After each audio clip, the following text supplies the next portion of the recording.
ਸਤਿ ਸ਼੍ਰੀ ਅਕਾਲ ਜੀ। News Asia Punjabi ਦੇਖ ਰਹੇ ਹੋ ਤੁਸੀਂ ਤੇ ਮੈਂ ਹਾਂ ਕੁਲਵੰਤ ਸਿੰਘ। ਮੇਰੇ ਨਾਲ ਇੱਕ ਵਾਰ ਫਿਰ doctor Amar Singh Azad.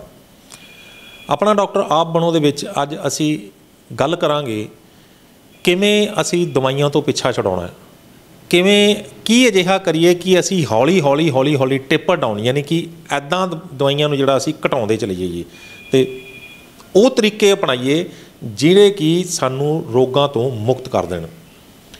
Holistic health ਦੀ ਗੱਲ ਅਕਸਰ ਡਾਕਟਰ ਅਮਰ ਸਿੰਘ ਆਜ਼ਾਦ ਕਰਦੇ ਨੇ ਕਿ ਉਸ ਦੇ ਵਿੱਚ ਅਸੀਂ ਕੀ ਅਜਿਹਾ ਕਰੀਏ ਕਿ ਜਿਹੜਾ ਕਿਸੇ ਵੀ ਰੋਗ ਦੇ ਵਿੱਚ ਅਸੀਂ ਦਵਾਈਆਂ ਜਿਹੜੀਆਂ ਟੇਪਰ ਡਾਊਨ ਕਰ ਲਈਏ, ਦਵਾਈਆਂ ਅਸੀਂ ਘਟਾ ਦਈਏ ਅਤੇ ਹੌਲੀ ਹੌਲੀ ਖ਼ਤਮ ਕਰਕੇ ਅਤੇ ਆਪਣੇ ਰੋਗਾਂ ਦੇ ਉੱਤੇ ਆਪ ਜਿੱਤ ਪਾਈਏ। ਇਹੋ ਸਾਡੇ ਇਸ ਪ੍ਰੋਗਰਾਮ ਨੂੰ ਕਰਨ ਦਾ ਮਕਸਦ ਹੈ।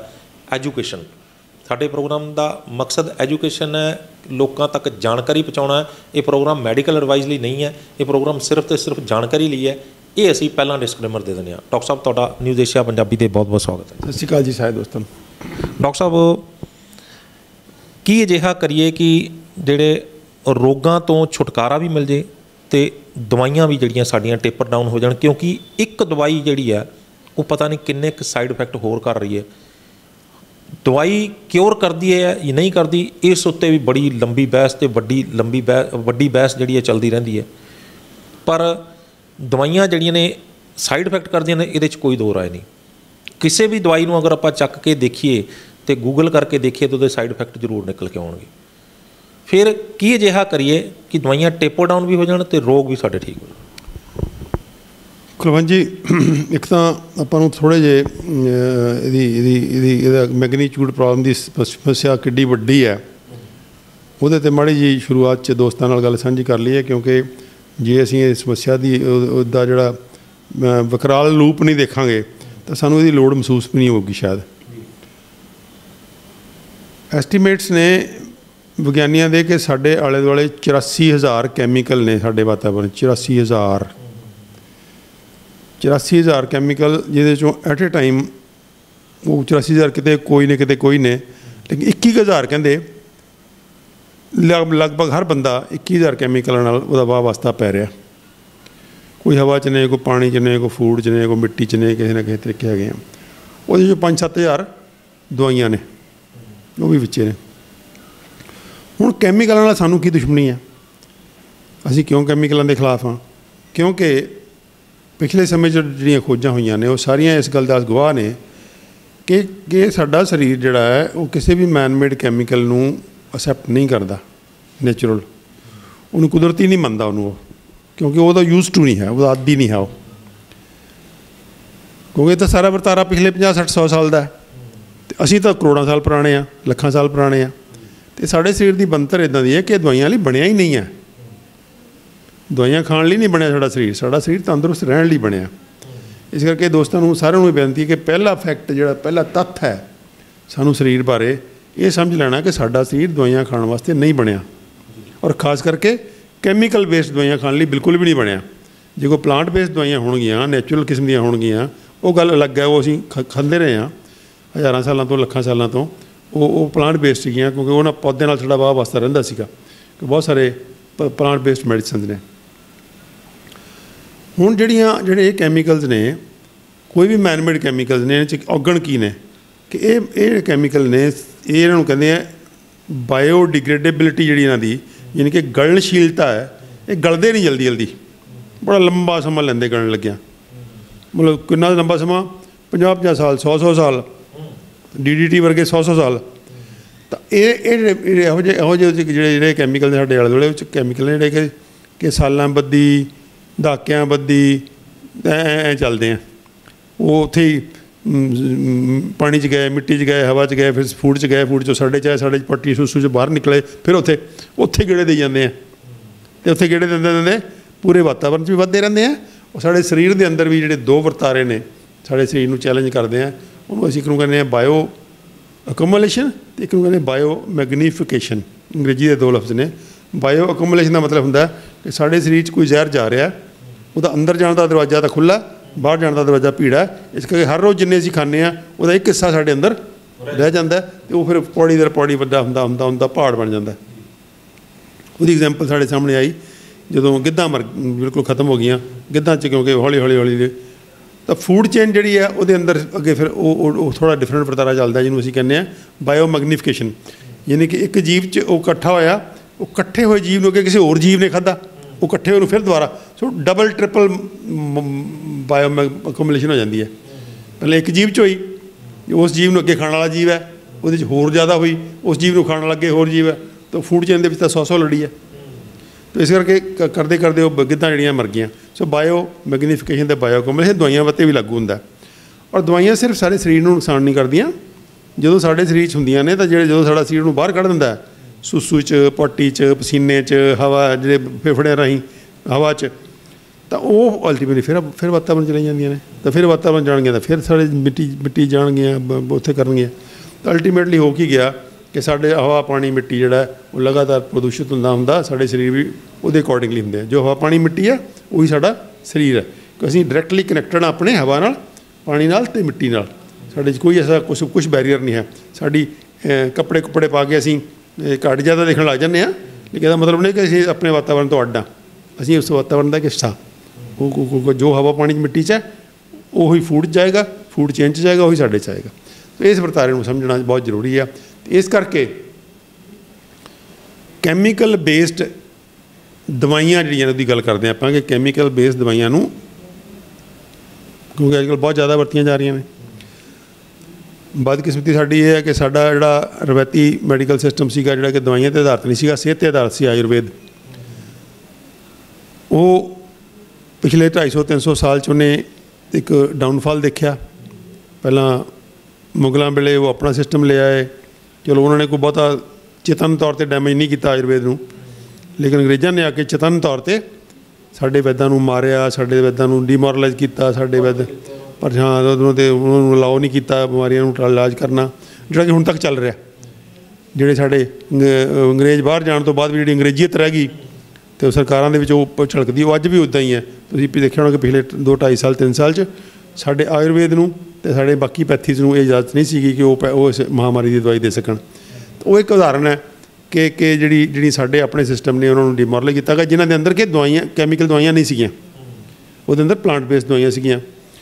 ਹੋਮਿਓਪੈਥੀ ਬਹੁਤ ਹੀ ਜੈਂਟਲ ਹੈ, ਤੁਹਾਨੂੰ ਪਤਾ ਹੀ, ਹੋਮਿਓਪੈਥੀ ਦੇ ਦਾ ਕੋਈ ਪੋਲਿਊਸ਼ਨ ਨਹੀਂ ਕਰਦੀ, ਪ੍ਰਦੂਸ਼ਿਤ ਨਹੀਂ ਕਰਦੀ। ਨੈਚੁਰੋਪੈਥੀ ਨੇ ਕਰਨਾ ਹੀ ਕੀ ਹੈ, ਨੈਚੁਰੋਪੈਥੀ ਦਾ ਸਾਰਾ ਕੁਝ ਹੀ ਹਵਾ ਪਾਣੀ ਮਿੱਟੀ ਨਾਲ ਇਲਾਜ ਕਰਦੇ ਆ। ਐਕੂਪ੍ਰੈਸ਼ਰ ਨੇ ਕੀ ਕਰਨਾ, ਯੋਗਾ ਨੇ ਕੀ ਕਰਨਾ, ਕੋਈ ਪੋਲਿਊਸ਼ਨ ਨਹੀਂ ਹੁੰਦਾ। ਸੋ ਬਾਕੀ ਪੈਥੀਆਂ ਦਾ ਪ੍ਰਦੂਸ਼ਣ ਨਹੀਂ ਹੈ, ਉਹਨਾਂ ਦਾ ਸਾਡੇ ਸਰੀਰ ਦੇ ਉੱਪਰ ਕੈਮੀਕਲ ਬਰਡਨ ਨਹੀਂ ਹੈ। ਸਾਡੇ ਸਰੀਰ ਦੇ ਉੱਪਰ ਜਿਹੜਾ ਕੈਮੀਕਲ ਬਰਡਨ ਹੈ, ਜਿਹੜਾ ਚਾਰ ਚੁਫੇਰਿਓਂ ਪੈ ਰਿਹਾ, ਉਹ ਜਿਹੜੇ ਸਾਡੇ ਆਲੇ ਦੁਆਲੇ ਕੈਮੀਕਲ ਨੇ, ਚਾਹੇ ਖੇਤੀ 'ਚੋਂ ਆਉਂਦੇ ਆ ਜਾਂ ਇੰਡਸਟਰੀ 'ਚੋਂ ਆਉਂਦੇ ਆ ਜਾਂ ਕਿਸੇ ਵੀ ਪਾਸਿਓਂ ਆਉਂਦੇ ਆ, ਸਾਰਾ ਬਰਡਨ ਕਿੱਥੇ ਜਾ ਕੇ ਪੈਂਦਾ, ਸਾਡੇ 'ਤੇ ਪੈਂਦਾ। ਇਹ ਜਿਹੜੀਆਂ ਦਵਾਈਆਂ ਕੈਮੀਕਲ ਰੂਪ ਦੇ ਵਿੱਚ ਬਣ ਰਹੀਆਂ ਨੇ, ਉਹ ਕੀ ਹੁੰਦਾ, ਕੀ ਕੈਮੀਕਲ ਹੁੰਦਾ ਜਦੋਂ ਤੋਂ ਦਵਾਈ ਬਣਾ ਕੇ ਤੇ ਬੰਦੇ ਨੂੰ ਦਿੱਤੀ ਜਾਂਦੀ ਹੈ ਅਤੇ ਬੰਦਾ ਠੀਕ ਤਾਂ ਹੋ ਜਾਂਦਾ ਪਰ ਅੰਦਰ ਨੁਕਸਾਨ ਕਰ ਦਿੰਦਾ, ਉਹ ਕਿਹੜਾ ਕੈਮੀਕਲ ਹੁੰਦਾ? ਇਹ ਕੁਲਵੰਤ ਜੀ ਐਡਾ ਵੱਡਾ ਬਿਜ਼ਨਸ ਬਣ ਗਿਆ ਹੋਇਆ ਕਿ ਇਹਦੇ ਅੰਦਰ ਇੰਨੀ ਜ਼ਿਆਦਾ ਰਿਸਰਚ 'ਤੇ ਪੈਸਾ ਖਰਚਿਆ ਜਾ ਰਿਹਾ, ਜਿਹਨੂੰ ਕਹਿੰਦੇ R&D, ਰਿਸਰਚ ਐਂਡ ਡਿਵੈਲਪਮੈਂਟ ਜਿਹੜੀ ਹੈ, ਇਹਦੇ ਉੱਪਰ ਇੰਨਾ ਹਿਊਜ ਪੈਸਾ ਖਰਚਿਆ ਜਾਂਦਾ ਅਤੇ ਉਹ ਇਕੱਲੀ ਬਿਮਾਰੀ ਨੂੰ ਲੈ ਕੇ ਫਿਰ ਉਹਨੂੰ ਸਪਰੈਸ ਕਰਨ ਦਾ ਇੱਕ ਮਾਡਲ ਖੜ੍ਹਾ ਕੀਤਾ ਜਾਂਦਾ। ਜਾਂ ਪਲਾਂਟ ਬੇਸਡ ਮੈਡੀਸਨ ਦੀ ਕਾਪੀ ਕੀਤੀ ਜਾਂਦੀ ਹੈ। ਮੰਨ ਲਓ ਜਿਹੜਾ ਮਲੇਰੀਆ ਜਦੋਂ ਆਇਆ ਤਾਂ ਕੁਨੀਨ ਜਿਹੜੀ ਸੀਗੀ ਉਹ ਦਰਖਤ ਸੀਗਾ, ਜਿਹਦੇ ਤੋਂ ਕੁਨੀਨ ਆਉਂਦੀ ਸੀਗੀ, ਤਾਂ ਉਸ ਦਰਖਤ ਦੀ ਕਾਪੀ ਕੀਤੀ ਫਿਰ ਅੱਗੇ ਆ ਕੇ ਇਹਨਾਂ ਨੇ ਜਿਹੜੀ ਹੈ ਕੈਮੀਕਲ ਦੀ। ਕੁਛ ਦਵਾਈਆਂ ਤਾਂ ਇੱਦਾਂ ਬਣਦੀਆਂ ਨੇ ਕਿ ਉਹ ਨੈਚੁਰਲ ਦਵਾਈ ਦਾ ਕੈਮੀਕਲ ਬਦਲ ਬਣਾ ਦਿੰਦੇ ਆ, ਜਿਵੇਂ ਸਾਰੇ ਨਿਊਟਰਾਸਿਊਟੀਕਲਸ ਨੇ, ਸਾਰੇ ਬਹੁਤ ਸਾਰੀਆਂ ਹਜ਼ਾਰਾਂ ਦੇ ਸੈਂਕੜੇ ਦਵਾਈਆਂ ਨੇ। ਅੱਡ ਕੈਮੀਕਲ ਨੇ, ਅੱਡ ਥਾਵਾਂ ਤੋਂ ਲੈਂਦੇ ਆ। ਕੈਮੀਕਲ ਦਾ ਜਿਹੜਾ ਬੇਸ ਹੈ, ਜਿਹੜੇ ਫਾਰਮਾਸਿਊਟੀਕਲ ਦੇ ਬੇਸਿਕ ਕੰਪਾਊਂਡਸ ਨੇ, ਉਹਦੀ ਇੱਕ ਆਪਣੀ ਇੰਡਸਟਰੀ ਹੈ, ਉਹਦੀ ਆਪਣਾ ਫੀਲਡ ਹੈ ਉਹਨਾਂ ਦਾ, ਅਤੇ ਉਹ ਫੀਲਡ ਦੇ ਵਿੱਚ ਪੂਰੇ ਲੋਕ ਲੱਗੇ ਹੋਏ, ਜਿਹੜੇ ਸਭ ਤੋਂ ਜ਼ਿਆਦਾ ਉੱਥੇ ਹੀ ਕੰਮ ਹੋ ਰਿਹਾ, ਸਭ ਤੋਂ ਜ਼ਿਆਦਾ ਪੈਸਾ ਵੀ ਉੱਥੇ ਲੱਗਦਾ, ਉਹ ਸਭ ਤੋਂ ਜ਼ਿਆਦਾ ਉਹਲਾ ਉਹਦੇ 'ਚ, ਕਿ ਜਿਹੜੇ ਸਾਲਟ ਨੇ, ਬੇਸਿਕ ਸਾਲਟਸ ਨੇ, ਬਹੁਤ ਸਸਤੇ ਹੁੰਦੇ ਆ ਅਤੇ ਅੱਗੇ ਆ ਕੇ ਫਿਰ ਬਹੁਤ ਮਹਿੰਗੇ ਹੋ ਜਾਂਦੇ, ਕਿਉਂਕਿ ਉਹ ਬੜੀ ਮੋਨੋਪੋਲੀ ਹੈ ਉੱਤੇ। ਬਹੁਤ ਥੋੜ੍ਹੇ ਜਿਹੇ ਲੋਕਾਂ ਦੇ ਹੱਥ 'ਚ ਉਹ ਬਿਜ਼ਨਸ ਹੈ, ਜਿਹੜਾ ਬੇਸਿਕ ਸਾਲਟਸ ਦਾ ਬਿਜ਼ਨਸ ਹੈ। ਅੱਗੇ ਦਵਾਈਆਂ ਦੇ ਵਿੱਚ ਤਾਂ ਅੱਗੇ ਫਿਰ ਡੀਸੈਂਟਰਲਾਈਜ਼ ਹੋ ਜਾਂਦਾ, ਅਲਟੀਮੇਟਲੀ ਆ ਕੇ ਕੈਮਿਸਟ ਅਤੇ ਡਾਕਟਰ ਰਹਿ ਜਾਂਦੇ ਆ, ਫਿਰ ਵਿਚਾਲੇ ਹੋਲਸੇਲਰ ਹੁੰਦੇ ਆ, ਫਿਰ ਉਹਦੇ ਮੈਨੂਫੈਕਚਰਰ ਹੁੰਦੇ ਆ, ਫਿਰ ਮੈਨੂਫੈਕਚਰ ਤੋਂ ਪਿੱਛੇ ਬੇਸਿਕ ਸਾਲਟ ਵੇਚਣ ਵਾਲੇ ਬੰਦੇ ਹੁੰਦੇ ਆ, ਜਿਹੜੇ ਕਿ ਬੇਸਿਕ ਸਾਲਟ ਲਿਆਉਂਦੇ ਆ। ਤਾਂ ਬੇਸਿਕ ਸਾਲਟ ਕਿਲੋਆਂ ਦੇ ਹਿਸਾਬ ਨਾਲ ਮਿਲਦਾ, ਜਿਹੜਾ ਤੁਸੀਂ ਗੋਲੀ ਕੈਪਸੂਲ ਮਿਲੀਗ੍ਰਾਮਾਂ 'ਚ ਖਾ ਰਹੇ ਹੋ, ਬੇਸਿਕ ਸਾਲਟ ਤਾਂ ਕਿਲੋਆਂ ਅਤੇ ਕੁਇੰਟਲਾਂ 'ਚ ਖਰੀਦੇ ਜਾਂਦੇ ਆ, ਤਾਂ ਉਹ ਕਿਲੋਆਂ ਅਤੇ ਕੁਇੰਟਲਾਂ 'ਚ ਬਣਦੇ ਆ, ਤਾਂ ਉਹਨੂੰ ਬਣਾਉਣ ਵਾਲੀ ਇੰਡਸਟਰੀ ਅਲੱਗ ਹੈ। ਤੇ ਪੂਰਾ ਹਿਊਜ ਬਿਜ਼ਨਸ ਹੈ ਇਸ ਕਰਕੇ ਦੁਨੀਆ 'ਚ ਸਭ ਤੋਂ ਵੱਡਾ ਬਿਜ਼ਨਸ ਇਹ ਅੱਜ ਇਸ ਵੇਲੇ ਫਾਰਮਾਸਿਊਟੀਕਲ ਦਾ। MD ਕੀਤੀ ਹੋਈ ਹੈ ਮੈਡੀਸਨ ਦੇ ਉੱਤੇ, ਅਤੇ ਤੁਸੀਂ ਇਹ ਕਹਿ ਰਹੇ ਹੋ ਵੀ ਦਵਾਈਆਂ ਟੇਪਰ ਡਾਊਨ ਕੀਤੀਆਂ ਜਾਣਗੀਆਂ। ਪਬਲਿਕ ਜਿਹੜੀ ਬੜੀ ਹੈਰਾਨ ਹੋਈ। ਨਹੀਂ, ਉਹਦਾ ਤਾਂ ਉਹ ਸਾਰੇ ਇਸ ਪ੍ਰੋਸੈਸ 'ਚੋਂ ਲੰਘ ਕੇ ਹੀ ਸਾਰਾ ਕੁਝ ਸਿੱਖਿਆ ਕਿ ਇਹ ਜਿਹੜਾ ਸਿਸਟਮ ਹੈ ਦਵਾਈਆਂ ਦੇਣ ਵਾਲਾ, ਇਹ ਪੱਲੇ ਕੁਝ ਨਹੀਂ ਪਾਉਂਦਾ। ਉਲਟਾ ਬਿਮਾਰੀਆਂ ਕਿਉਰ ਤਾਂ ਕੀ ਹੋਣੀਆਂ ਇਹਦੇ ਨਾਲ, ਕਿਉਰ ਨਹੀਂ ਹੁੰਦੀਆਂ, ਉਲਟਾ ਉਹਦੇ ਸਾਈਡ ਇਫੈਕਟ ਇੰਨੇ ਜ਼ਿਆਦਾ ਆਉਂਦੇ ਆ ਕਿ ਉਹ ਖੁਦ ਵੀ ਬਿਮਾਰੀਆਂ ਦਾ ਕਾਰਨ ਬਣ ਜਾਂਦੇ ਆ। ਅੱਜ ਤੁਸੀਂ ਹੈਰਾਨ ਹੋਵੋਗੇ ਸੁਣ ਕੇ ਕਿ ਅਮਰੀਕਾ ਦੇ ਵਿੱਚ ਜਿਹੜੀ ਨੋਨ ਫਿਗਰ ਹੈ, ਹਿੰਦੁਸਤਾਨ ਤੱਕ ਉਹ ਅੰਕੜੇ ਹੈ ਨਹੀਂ, ਨਿਰਖਤ ਹੈ, ਇੱਥੇ ਤਾਂ ਅੰਕੜੇ ਬਹੁਤ ਲੋਕ ਇੰਨੇ ਜ਼ਿਆਦਾ ਦੇ ਰਹੇ ਆ ਕਿ ਉਹ ਮੰਨਣਯੋਗ ਨਹੀਂ ਹੈ। ਤੁਸੀਂ ਹੈਰਾਨ ਹੋਵੋਗੇ, ਹਿੰਦੁਸਤਾਨ 'ਚ ਇਹ ਕਿਹਾ ਜਾ ਰਿਹਾ ਵੀ ਲਗਭਗ 30 ਤੋਂ 30% ਮੌਤਾਂ ਜਿਹੜੀਆਂ ਨੇ ਉਹ ਮੈਡੀਕਲ ਪ੍ਰੋਫੈਸ਼ਨ ਦੀਆਂ ਤੇ ਗਲਤ ਐਕਟੀਵਿਟੀਜ਼ ਕਰਕੇ ਹੋ ਰਹੀਆਂ ਨੇ। 50 ਲੱਖ ਮੌਤ ਕਹੀ ਜਾ ਰਹੀ ਹੈ, ਲੇਕਿਨ ਪਤਾ ਨਹੀਂ ਉਹ ਕਿੱਥੋਂ ਲਈ ਫਿਗਰ ਉਹਨੇ। ਮੈਂ ਕੱਲ੍ਹ ਦੇਖੇ, ਮੈਂ ਆਪ ਹੀ ਹੈਰਾਨ ਹੋ ਰਿਹਾ ਸੀਗਾ ਕਿ ਹਿੰਦੁਸਤਾਨ ਦੀ ਇਹ ਐਸਟੀਮੇਟ ਹੈ, ਲੇਕਿਨ ਤੁਸੀਂ ਅਮਰੀਕਾ ਦੇ ਫਿਗਰ ਬਹੁਤ ਆਥੈਂਟਿਕ ਨੇ। 2.5 ਲੱਖ ਬੰਦਾ ਹਰ ਸਾਲ ਮੈਡੀਕਲ ਐਰਰਸ ਨਾਲ ਮਰਦਾ, ਜਿਸ 'ਚ ਮੇਜਰ ਹਿੱਸਾ ਦਵਾਈਆਂ ਦੇ ਰਿਐਕਸ਼ਨ ਤੇ ਸਾਈਡ ਇਫੈਕਟਸ ਨੇ। 2.5 ਲੱਖ। ਔਰ ਉਹ ਖੁਦ ਕਹਿੰਦੇ ਆ ਕਿ ਇਹ ਜਿਹੜਾ ਸਾਡਾ ਐਸਟੀਮੇਟ ਹੈ ਇਹ 10% ਤੋਂ ਉੱਪਰ ਨਹੀਂ ਹੈ ਜਿਹੜੀਆਂ ਫਿਗਰਸ ਨੇ। ਇਹਦਾ ਮਤਲਬ ਬਾਕੀ 90% ਰਿਕਾਰਡ ਨਹੀਂ ਹੁੰਦੀਆਂ ਉੱਥੇ ਵੀ, ਅਤੇ ਸਾਡੇ ਹਿੰਦੁਸਤਾਨ ਤੋਂ ਹਿਸਾਬ ਲਾ ਲਓ। ਅਮਰੀਕਾ ਦੇ ਖੁਦ ਸਾਇੰਟਿਸਟ ਮੰਨਦੇ ਆ ਕਿ ਜਿਹੜੇ ਸਾਈਡ ਇਫੈਕਟਸ ਨੇ ਡਰੱਗਸ ਦੇ ਅਤੇ ਮੈਡੀਕਲ ਐਰਰਸ ਨੇ, ਇਹ ਸਿਰਫ 10% ਰਿਕਾਰਡ ਹੁੰਦੀਆਂ ਨੇ। ਉਸ 10% ਦੇ ਵਿੱਚੋਂ 2.5 ਲੱਖ ਮੌਤ ਹਰ ਸਾਲ ਹੁੰਦੀ ਹੈ। ਤੁਸੀਂ ਮਲਟੀਪਲਾਈ 10 ਨਾਲ ਕਰ ਲਓ। ਸੋ ਇਸ ਹਿਸਾਬ ਨਾਲ ਜਿਹੜਾ ਹੈ ਇਹ ਬਹੁਤ ਵੱਡਾ ਇੱਕ ਵਰਤਾਰਾ ਹੈ, ਜਿਹਦੇ 'ਚ ਕਿ ਇਹ ਜਿਹੜਾ ਕਿਉਂਕਿ ਮੋਨੋਪੋਲੀ ਹੋ ਗਈ ਵੀ ਹੈ ਇੱਕ ਪਰਟੀਕੂਲਰ ਸਿਸਟਮ ਦੀ, ਤਾਂ ਉਸ ਮੋਨੋਪੋਲੀ ਦੇ ਵਿੱਚ ਬਾਕੀਆਂ ਨੂੰ ਇਹ ਡਾਊਨਗ੍ਰੇਡ ਕਰਕੇ ਇਹ ਇੱਥੇ ਲਿਆਂਦਾ ਹੋਇਆ ਵੀ ਇਹ ਤਾਂ ਐਵੇਂ ਹੀ ਨੇ, ਉਹੀ ਨੇ, ਤਾਂ ਮਤਲਬ ਇਹਨੂੰ ਕੋਈ ਸਾਇੰਸ ਸੂੰਸ ਨਹੀਂ ਪਤਾ, ਕੋਈ ਮੈਡੀਕਲ ਸਾਇੰਸ ਨਹੀਂ ਪਤਾ, ਡਾਕਟਰੀ ਨਹੀਂ ਪਤਾ, ਕੁਐਕਸ ਨੇ। ਉਹ ਹੁਣ ਕੀ ਹੋਇਆ ਕਿ ਇਹ ਚੱਲ ਰਿਹਾ ਪਿਛਲੇ, ਲੇਕਿਨ ਹੌਲੀ ਹੌਲੀ ਕੀ ਹੋਇਆ ਕਿ ਜਿਹੜੇ ਲੋਕ ਇਸ ਸਿਸਟਮ ਨਾਲ ਐਗਰੀ ਨਹੀਂ ਸੀ ਕਰਦੇ, ਮੇਰੇ ਵਰਗੇ ਜਾਂ ਬਹੁਤ ਸਾਰੇ ਸੈਂਕੜੇ ਲੋਕ ਨੇ ਜਿਹੜੇ ਦੁਨੀਆ 'ਚ ਐਗਰੀ ਨਹੀਂ ਕਰਦੇ ਇਸ ਗੱਲ ਨਾਲ, ਅਤੇ ਅਸੀਂ ਕਹਿੰਦੇ ਹਾਂ ਕਿ ਸਾਰੇ ਸਿਸਟਮ ਬਿਊਟੀਫੁਲ ਨੇ, ਬਾਕੀ ਸਿਸਟਮ ਨੂੰ ਵੀ ਬਰਾਬਰ ਦਾ ਹਿੱਸਾ ਮਿਲਣਾ ਚਾਹੀਦਾ, ਔਰ ਜ਼ਿਆਦਾ ਬਿਊਟੀਫੁਲ ਨੇ ਉਹ ਕੁਛ ਗੱਲਾਂ 'ਚ। ਤਾਂ ਉਹ ਜਿਹੜੇ ਸਾਰੇ ਦੇ ਸਾਰੇ ਇੱਕ ਪਿਛਲੇ 15-20 ਸਾਲ ਤੋਂ ਇੱਕ ਵਰਤਾਰਾ ਬਹੁਤ ਤੇਜ਼ੀ ਨਾਲ, ਇੱਕ ਜਿਹਨੂੰ ਕਹਿੰਦੇ ਆ ਬੰਬ ਸ਼ੈਲ ਵਾਂਗੂ ਪੂਰੀ ਦੁਨੀਆ 'ਚ ਆ ਰਿਹਾ ਕਿ ਇਹ ਜਿਹੜਾ ਕੈਮੀਕਲ ਦਵਾਈਆਂ ਖਾਣ ਵਾਲਾ ਸਿਸਟਮ ਹੈ, ਸਰਜਰੀਆਂ ਕਰਾਉਣ ਵਾਲਾ ਸਿਸਟਮ ਹੈ, ਇਹ ਕੋਈ ਵਧੀਆ ਨਹੀਂ ਹੈ। ਇਹਦੇ ਨਾਲ ਹੋਲਿਸਟਿਕ ਹੈਲਥ ਕੇਅਰ ਵਾਲਾ ਕਿ ਕਿਵੇਂ ਚੰਗਾ ਖਾਓ, ਲਾਈਫ ਸਟਾਈਲ ਅੱਛਾ ਕਰੋ, ਵਰਜਿਸ਼ ਕਰੋ, ਯੋਗਾ ਕਰੋ, ਮੈਡੀਟੇਸ਼ਨ ਕਰੋ। ਹੁਣ ਤਾਂ ਉੱਥੋਂ ਤੱਕ ਆ ਗਈ, ਕੁਆਂਟਮ ਹੀਲਿੰਗ ਵਾਲੀ ਗੱਲਾਂ ਆ ਗਈਆਂ ਕਿ ਤੁਸੀਂ ਮਤਲਬ ਥਾਟ ਪ੍ਰੋਸੈਸ ਦੇ ਸਿਰ 'ਤੇ ਹੀਲ ਕਰ ਸਕਦੇ ਹੋ। ਤਾਂ ਕਿੰਨਾ ਹੀ ਕੁਛ ਇੱਕ ਐਕਸਪਲੋਡ ਕਰ ਰਿਹਾ ਪੂਰੀ ਦੁਨੀਆ 'ਚ, ਔਰ ਤੁਸੀਂ ਪਾਓਗੇ ਕਿ ਰੋਜ਼ ਨਵੇਂ ਤੋਂ ਨਵੇਂ ਲੋਕ ਜਿਹੜੇ ਨੇ ਇਸ ਫੀਲਡ 'ਚ ਆ ਰਹੇ ਆ, ਔਰ ਬੜੀ ਖੁਸ਼ੀ ਦੀ ਗੱਲ ਹੈ ਜਿੰਨੀ ਤੇਜ਼ੀ ਨਾਲ ਇਹ ਵੱਧ ਰਿਹਾ, ਔਰ ਇਹਦੀ ਪ੍ਰੋਗਰੈਸ਼ਨ ਜਿਹੜੀ ਹੈ ਉਹ ਜਿਓਮੈਟਰੀਕਲ ਹੋਣੀ ਹੈ, ਯਾਨੀ 1 ਤੋਂ 2, 2 ਤੋਂ 4, 4 ਤੋਂ 8 ਹੋਣੀ ਹੈ। ਅਤੇ ਆਉਣ ਵਾਲੇ 1-2 ਦਹਾਕਿਆਂ 'ਚ ਪੂਰੀ ਦੁਨੀਆ ਦੇ ਵਿੱਚ ਇਹ ਜਿਹੜੇ ਸਾਰੇ ਸਿਸਟਮ ਨੇ ਇਹ ਪੂਰੇ ਬਰਾਬਰ ਦੀ ਜੇ ਉੱਪਰ ਨਾ ਵੀ ਜਾਣ ਤਾਂ ਬਰਾਬਰ ਦੀ ਇੱਕ ਟੱਕਰ ਦੇਣ ਦੇ ਕਾਬਲ ਹੋ ਜਾਣਗੇ ਕਿ ਠੀਕ ਹੈ ਭਾਈ ਅਸੀਂ ਵੀ ਹੈਗੇ ਹਾਂ, ਜੇ ਕਿਸੇ ਦਾ ਜੀਅ ਕਰਦਾ ਕੈਮੀਕਲ ਦੇ ਦਵਾਈਆਂ ਖਾਣ ਨੂੰ ਖਾਓ, ਲੇਕਿਨ ਅਸੀਂ ਇੱਧਰ ਵੀ ਹੈਗੇ ਹਾਂ ਕਿ ਅਸੀਂ ਤੁਹਾਨੂੰ ਬਿਨਾਂ ਕੈਮੀਕਲ ਦੇ ਦਵਾਈਆਂ ਦੇ ਵੀ ਠੀਕ ਕਰਾਂਗੇ। ਤਾਂ ਇਹ ਸਿਸਟਮ ਜਿਹੜਾ ਆ ਰਿਹਾ, ਤਾਂ ਉਹਦੇ ਤੇ ਅਧੀਨ ਜਿਹੜਾ ਆਪਾਂ ਵੀ ਕੰਮ ਕਰ ਰਹੇ ਹਾਂ ਇੱਥੇ, ਜਿਹੜਾ ਆਪਣਾ ਸੈਂਟਰ ਹੈ ਉੱਥੇ ਇਹ ਕੰਮ ਕਰ ਰਹੇ ਹਾਂ ਕਿ ਅਸੀਂ ਜਦੋਂ ਸਾਡੇ ਕੋਲ ਬੰਦਾ ਆਉਂਦਾ ਅਸੀਂ ਉਹਨੂੰ ਠੀਕ ਰਾਹ ਵੀ ਦੱਸਦੇ ਹਾਂ, ਅਤੇ ਜਿਹੜੇ ਉਹ ਗਲਤ ਰਾਹ ਪਿਆ ਹੋਇਆ ਦਵਾਈਆਂ ਖਾਣ ਦਾ ਉਹ ਤੋਂ ਛੁਡਵਾਉਂਦੇ ਵੀ ਹਾਂ। ਆਪਾਂ ਠੀਕ ਰਾਹ ਦੀਆਂ ਗੱਲਾਂ ਬਹੁਤ ਵਾਰੀ ਕਰ ਚੁੱਕੇ ਹਾਂ। ਅੱਜ ਆਪਾਂ ਇਸ ਵੀਡੀਓ 'ਚ ਗੱਲ ਕਰਦੇ ਹਾਂ ਕਿ ਅਸੀਂ ਜਿਹੜਾ ਬੰਦੇ ਨੂੰ ਠੀਕ ਰਾਹ ਗਲਤ ਰਾਹ 'ਤੇ ਪਿਆ ਹੋਇਆ ਦਵਾਈਆਂ ਖਾਣ ਦੇ, ਉਹਦੇ 'ਚ ਜੀ ਤੁਸੀਂ ਮੇਰੇ ਨਾਲ ਕਈ ਵਾਰੀ ਬੈਠੇ ਵੀ ਹੋ, ਤੁਸੀਂ ਬੈਠ ਕੇ ਦੇਖਿਓ ਵੀ ਬੰਦਾ ਕਿੰਨੀਆਂ ਕੁ ਦਵਾਈਆਂ ਖਾ ਸਕਦਾ।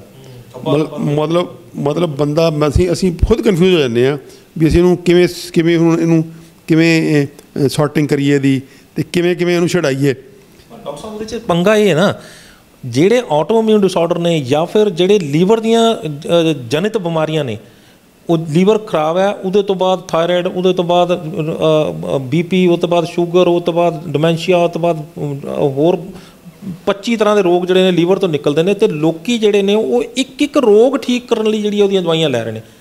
ਉਹ ਉੱਥੇ ਕਾਰਨ 'ਤੇ ਨਹੀਂ ਪਹੁੰਚ ਰਹੇ, ਆਟੋਇਮਿਊਨ ਡਿਸਆਰਡਰ 'ਤੇ ਨਹੀਂ ਪਹੁੰਚ ਰਹੇ, ਲੀਵਰ ਦੀ ਬਿਮਾਰੀ 'ਤੇ ਨਹੀਂ ਪਹੁੰਚ ਰਹੇ, ਇਸੇ ਕਰਕੇ ਜ਼ਿਆਦਾ ਪੰਗਾ ਪੈ ਰਿਹਾ। ਬਿਲਕੁਲ ਸਹੀ ਕਿਹਾ ਤੁਸੀਂ, ਕਿਉਂਕਿ ਬਿਮਾਰੀ ਜਿਹੜੀ ਹੁੰਦੀ ਹੈ ਨਾ, ਜਿਵੇਂ ਆਟੋਇਮਿਊਨ ਡਿਸਆਰਡਰ ਤੁਸੀਂ ਐਗਜ਼ਾਮਪਲ ਲਈ ਆ, ਆਟੋਇਮਿਊਨ ਡਿਸਆਰਡਰ ਨੇ ਸਕਿਨ 'ਚ ਵੀ ਦਿਖਣਾ, ਆਟੋਇਮਿਊਨ ਡਿਸਆਰਡਰ ਨੇ ਮਸਲ 'ਚ ਵੀ ਦਿਖਣਾ, ਉਹਨੇ ਪੇਟ 'ਚ ਵੀ ਦਿਖਣਾ, ਉਹਨੇ ਫੇਫੜਿਆਂ 'ਚ ਦਿਖਣਾ, ਹਰ ਥਾਂ 'ਤੇ ਆਪਣੀ ਝਲਕ ਦੇਗੀ ਉਹ।